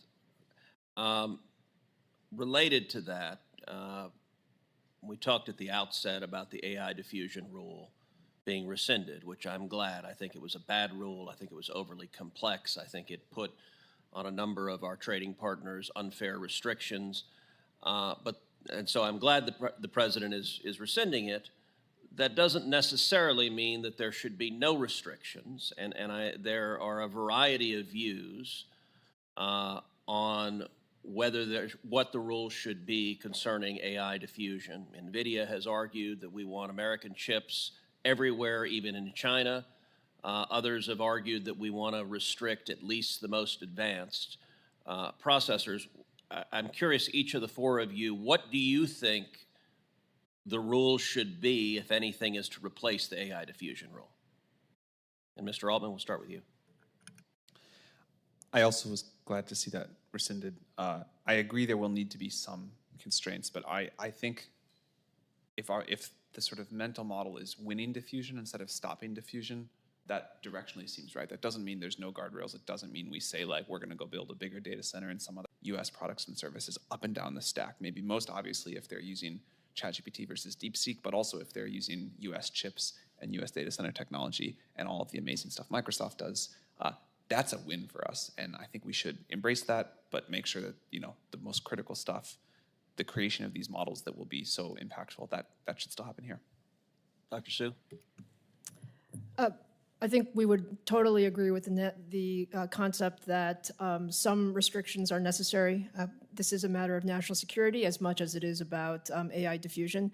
That being the case, we were happy to see the rescinding as well. And we view this as an opportunity to really simplify. Right at the end of the day, we've talked about the need to drive widespread adoption of our technology and our ecosystem. Simple rules that can be easily applied. That really allow our allies to protect our technology while still utilizing the best that the United States has to offer, I think is a good start in terms of where we're going. And again, this is an area where I think the devil's in the details, and it requires a lot of balance. And so from an industry standpoint, it's our job to put on the broader hat and work hand in hand with the administration and Congress to make our best recommendations so that it is a policy that has some stability as we go forward as well. Mm-hmm. Mr. Intrator.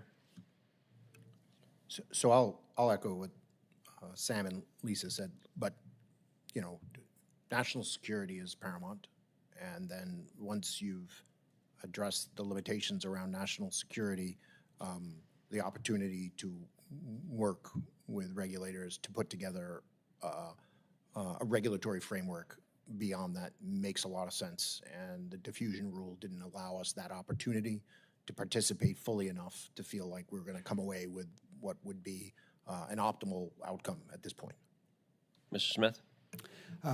I think we've all discussed the right recipe. Simplify, eliminate these tier 2 quantitative restrictions that undermine confidence in access to American technology, but enable even the most advanced GPUs the country has to be exported to data centers that are run by a trusted provider, that meet certain security standards. That means both physical and cybersecurity standards, that there is protection against diversion of the chips, and there are precautions against certain uses. And that means two things. One is that there are controls in place to ensure that, say, the PLA, the Chinese military, isn't accessing and using these advanced models or advanced chips, in a data center, regardless of the country that it's in.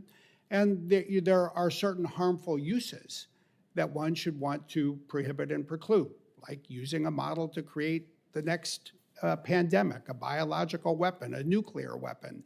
And I think that there is an approach that is coming together that can be retained and can move forward and that strikes the right balance. Okay, final question for each of you. Would you support a 10-year learning period on states issuing comprehensive AI regulation or some form of federal preemption to create an even playing field for AI developers and deployers? I'm not sure what a 10-year learning period means, but I think having one federal approach focused on light touch and an even playing field sounds great to me. Aligned federal approach with, really, thoughtful regulation would be very, very much appreciated. I agree with both of my colleagues. Yeah, I think that builds obviously on the op-ed that you and Senator Graham published last year. And I think giving the country time, your analogy, your example was this work for the internet. There's a lot of details that need to be hammered out. But giving the federal government the ability to lead, especially in the areas around product safety and pre-release reviews and the like, would help this industry grow. Well, I want to thank each of the witnesses. This was a very interesting hearing. It was informative. These issues matter. You saw a great deal of interest on both sides of the aisle in this topic. And so I appreciate each of you are very busy and doing a lot of things, and I appreciate your being here today. Senators will have until the close of business on Thursday, May 15th, to submit questions for the record, and the witnesses will have until the end of the day on Thursday, May 29th, to respond to those questions. And with that, that concludes today's hearing. The committee stands adjourned.